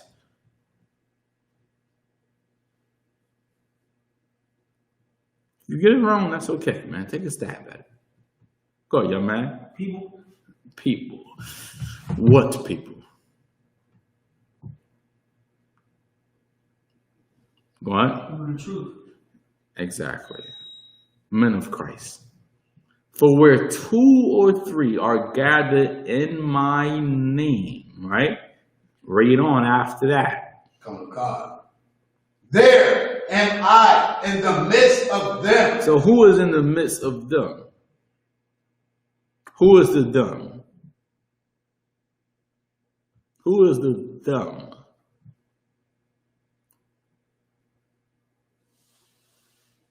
Go ahead. The angels. No. Who is the dumb? Read it again from the top. Come to God. For where two or three are gathered together in my name, there am I in the midst of them. Who is the dumb? For where two or three are gathered in my name, there will I be in the midst of them. Go ahead, young man, Chris. I will say people in the truth. What people in the truth?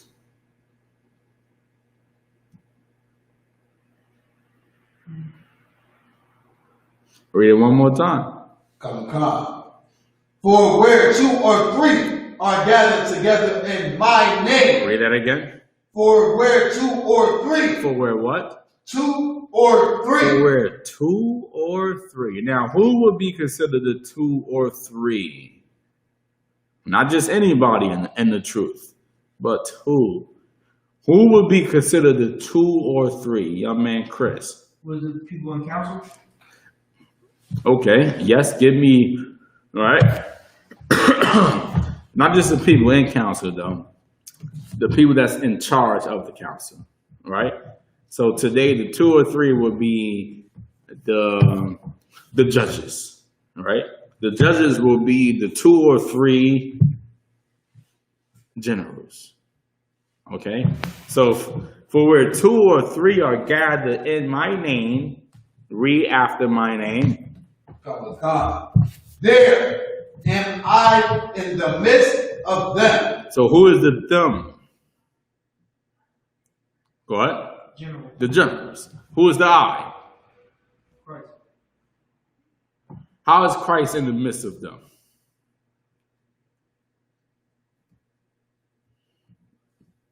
Mm-hmm. Just giving the right judgment. No.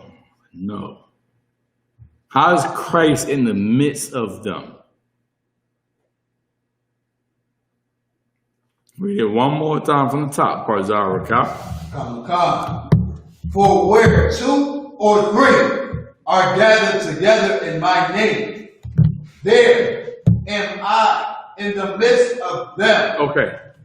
What do those 2 or 3 men have?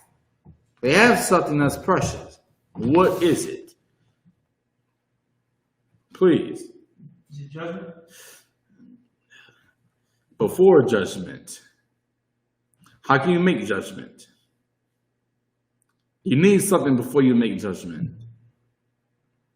Being in Israel. Go ahead. I guess bringing the matter to hearing the matter, call. Okay. You need the Spirit of Christ. You understand me? So when they say, for where 2 or 3 are gathered in my name, I am in the midst of them. What did Christ die for? Christ died so we can live, right? So we can have his Spirit. So where 2 or 3 are gathered in my name, I am in the midst of them. Christ's Spirit is right there. It's right there. You understand me? Meaning, in other words, right? When those brothers said, hey, you were wrong for what you have done. The heads of the school said you were wrong. Then who really said you were wrong? The Spirit of Christ. Because for where 2 or 3 are gathered in my name, right? The 2 and 3 are the 2 and 3 men. And then Christ is in the midst of them. So who really told you you were wrong? Christ. He told you. Because those men of God have the what? They have the Spirit of Christ on them. Which also goes to show, right? You better listen to godly men. Okay? Don't listen to unrighteous men. But when it comes to righteous men, you better obey. You better bow your neck. Like how they did to Elisha and Elijah, man. You better bow your neck when it comes to righteous men. Obey them. Listen to them. Because they don't speak their words. But they do speak the words of who? Christ. Because his Spirit is in them. Let's read on. Verse 21. Then came Peter to him and said, Lord, how oft shall my brother sin against me? Mm-hmm. And I forgive him till 7 times? Yahushua said unto him, I say not unto thee until 7 times, but until 70 times 7. So Christ said, always let it go. Just let it go. Don't hold a grudge. I'm trying to tell you, man, you hold a grudge, man, you're going to be in jail for 20 years. You know how many brothers that's in jail right now because they hold a grudge against a man or a woman? Think about your father, man. Why did he do 10 years in jail? Maybe he hold a grudge against someone. You understand me? You gotta let it go, man. You gotta let things go, man. Listen, when it comes to brotherhood, man, you gotta forgive. You gotta forget. You gotta let it go. You cannot hold a grudge. Okay? Holding a grudge is a sin against the Most High God. You must let it go. Read on. Therefore is the kingdom of heaven likened unto a certain king. All right, drop that. Let's go back to Matthew 18 and 17. Young man, Chris, you read it. Matthew chapter 18, verse 17. And if he shall neglect to hear them, tell it unto the church. Now, everybody want to know what happened. Who was wrong? Who was right? Read on. But if he neglect to hear the church, let him be unto thee as an heathen man and a publican. There you go. Now you're going to get kicked out of school, man. Okay. You don't want to listen to nobody. But no sweat, man. You know, ain't nobody going to force you to obey God. Nobody going to do that, man. Nobody going to grab your hand and say, no, don't go ahead and smoke that cigarette. Nobody going to do that, man. You understand me? If you don't want to obey God, then that's on you. Then now you're going to get kicked out the school. You're going to get kicked out. You don't listen to no one. The only person that you can actually listen to is yourself. And yourself is going to leave you in a deep ditch.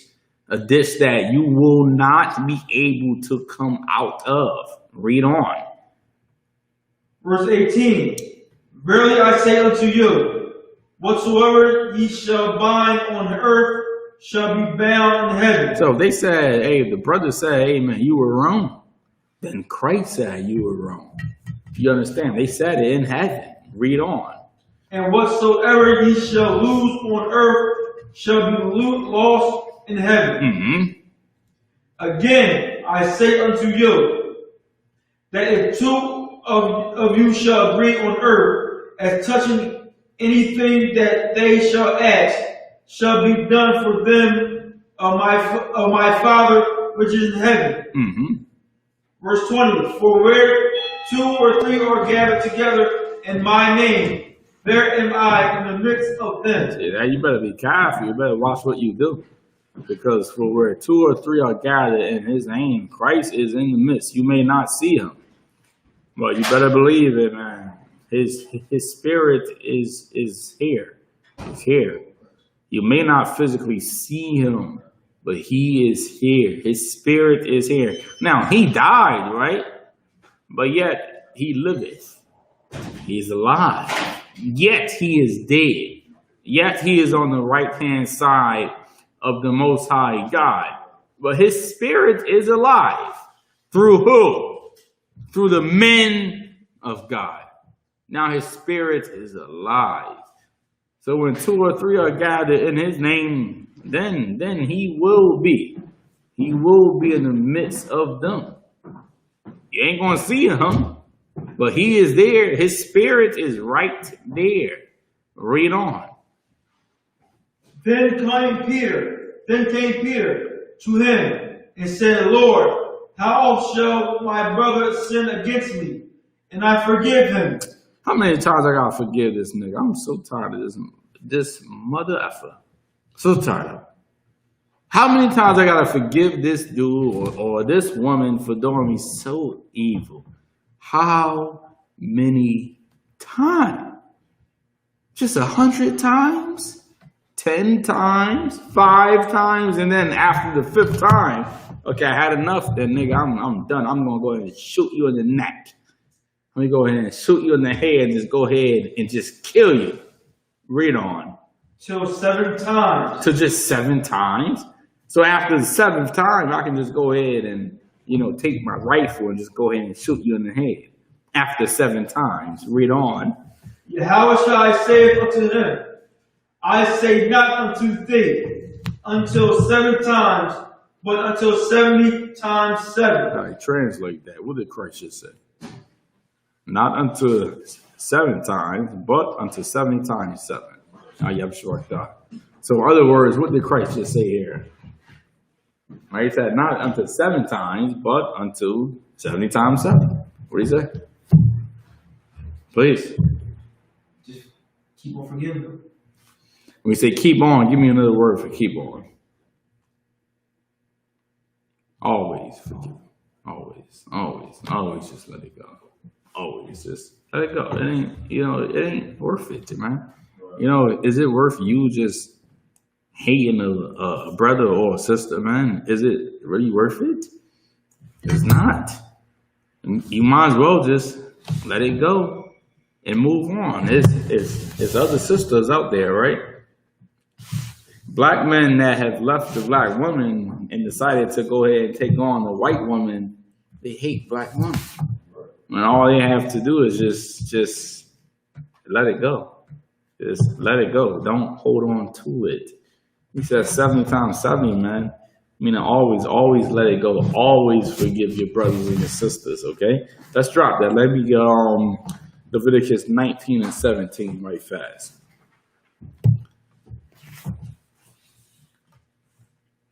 It's the book of Leviticus, chapter 19, verse 17. Thou shalt not hate thy brother in thine heart. Thou shalt in any wise rebuke thy neighbor. Now, how can you hate your brother in your heart?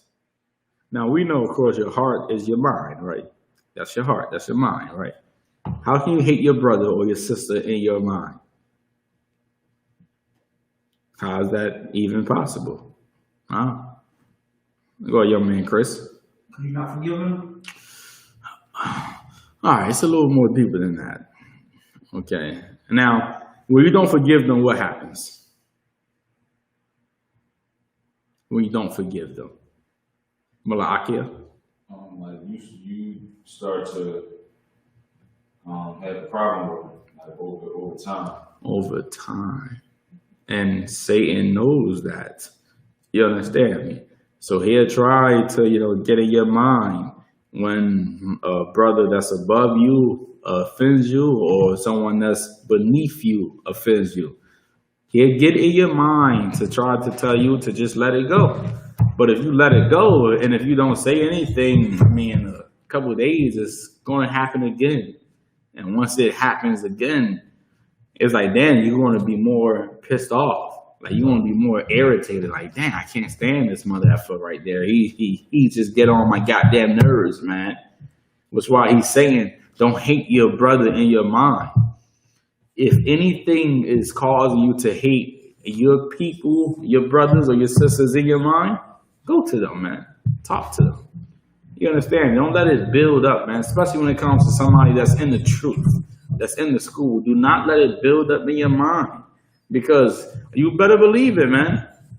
It may not happen today, but it may happen tomorrow. And tomorrow, Satan may convince you to just... Satan is so slick, by the way, too. Like, he is so good, man. Like, he'll be telling you, just let it go. Like, see, just like that. Let it go.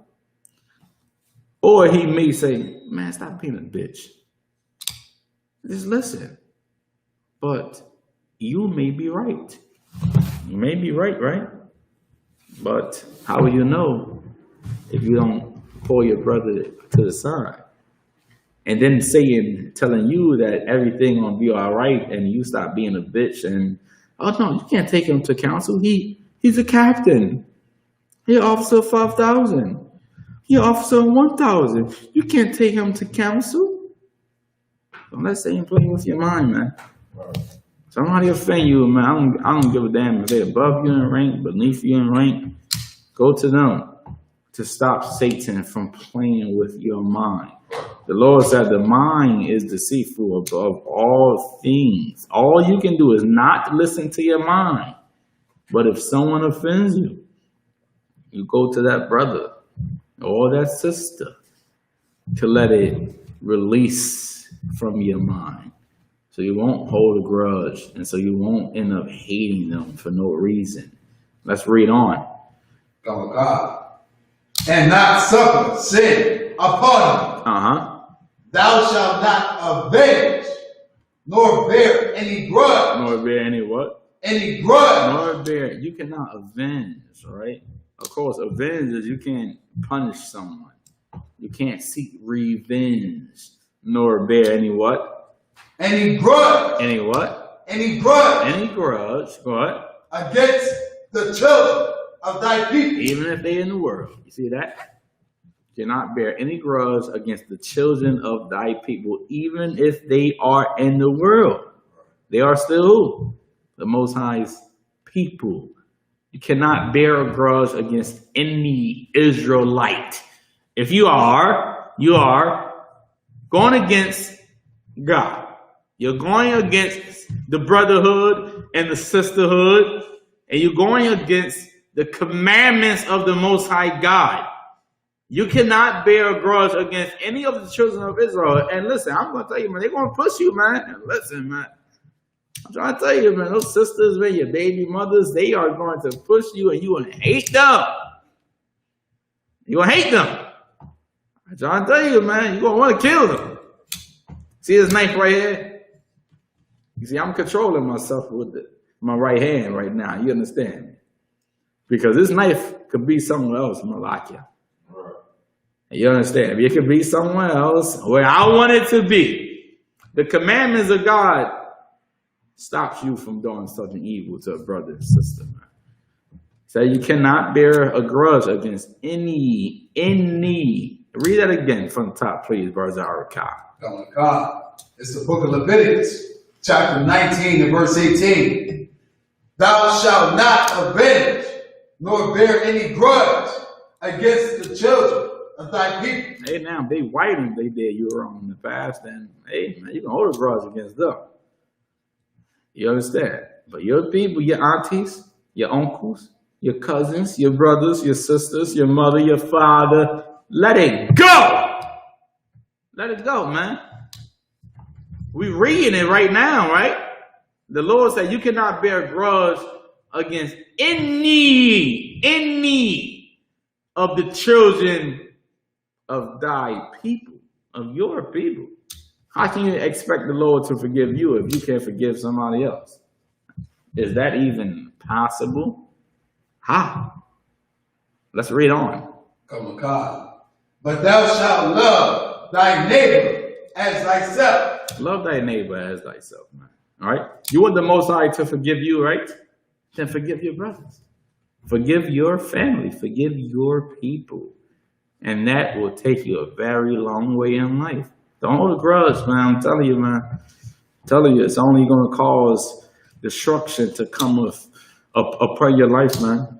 It's only going to cause you to lose people. It's only going to cause you to hate. It's only going to cause you to do something evil that you will regret. And the second you do it, you're like, damn. Now it's too late. You understand, man? That's brotherhood. That's sisterhood. You gotta let it go.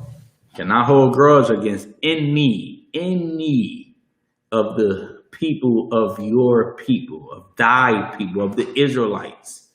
And with that being said, I'm going to pass the class over to Priest and Officer Barzaraka.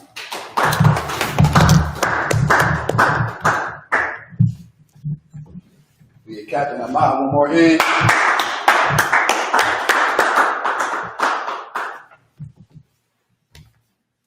It's the ISUPK security announcements. We are the ISUPK starting out of 1 West, 125th Street, Harlem, New York. Rule from Slovakia. Under Commander General Yohanan. Rule for new brother and sister. When a new brother and sister comes into the schools, they are off limits for 6 months.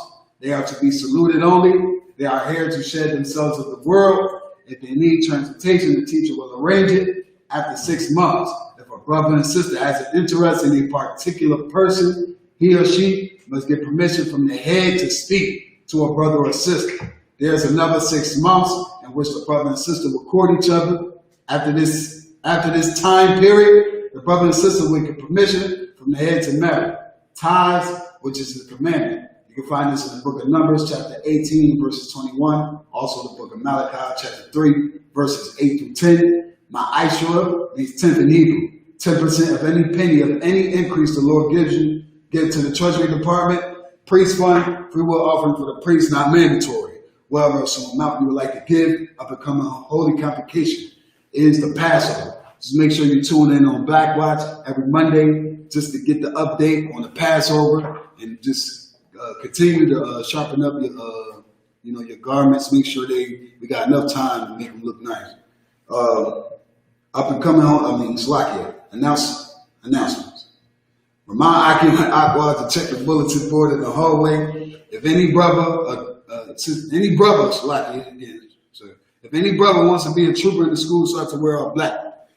Pants, shirt, boots, headband, and scarf. And with that, I imagine.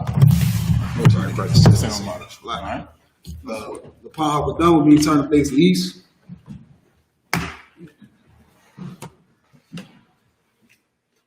It's a prayer to bless Israel. Yahweh. Yahweh. By Hashem Yahushua. By Hashem Yahushua. Barak Lanawa. Barak Lanawa. Slack if I tell you want to start with the Lord's Prayer. It's like Israel. This is the Lord's Prayer. You can find this in the book of Matthew, chapter 6, verses 8 through 13.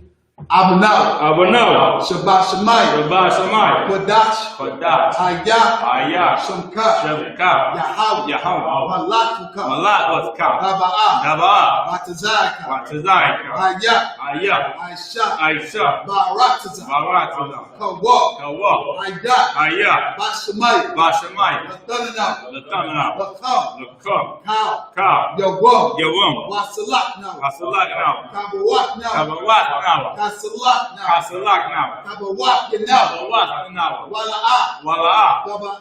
Gabayai now. Gabayai now. Manasayawah. Manasayawah. Above. Above. Hawashai now. Hawashai now. Mayan. Mayan. Rod. Right. Kaya. Kaya. Look up. Look up. Amalak. Amalak. Wala'ah. Wala'ah. While the power. While the power. La'awalayim. La'awalayim. Amen. Amen. Our Father. Our Father. Which art in heaven. Which art in heaven. Hallowed be thy name. Hallowed be thy name. Thy kingdom come. Thy kingdom come. Thy will be done. Thy will be done. In earth. In earth. As it is in heaven. As it is in heaven. Give us this day. Give us this day. Our daily bread. Our daily bread. Forgive us our debt. Forgive us our As we debts. forgive our debtors. As we forgive our debtors. And lead us not. Lead us not into temptation. into But temptation. deliver us from evil. But deliver us from For evil. thine is the kingdom. Thine is the kingdom. And the glory. And the power. Salakia. And the power. And the power. And the glory. And the glory. Forever. Forever. So be it. So be it. This is the power.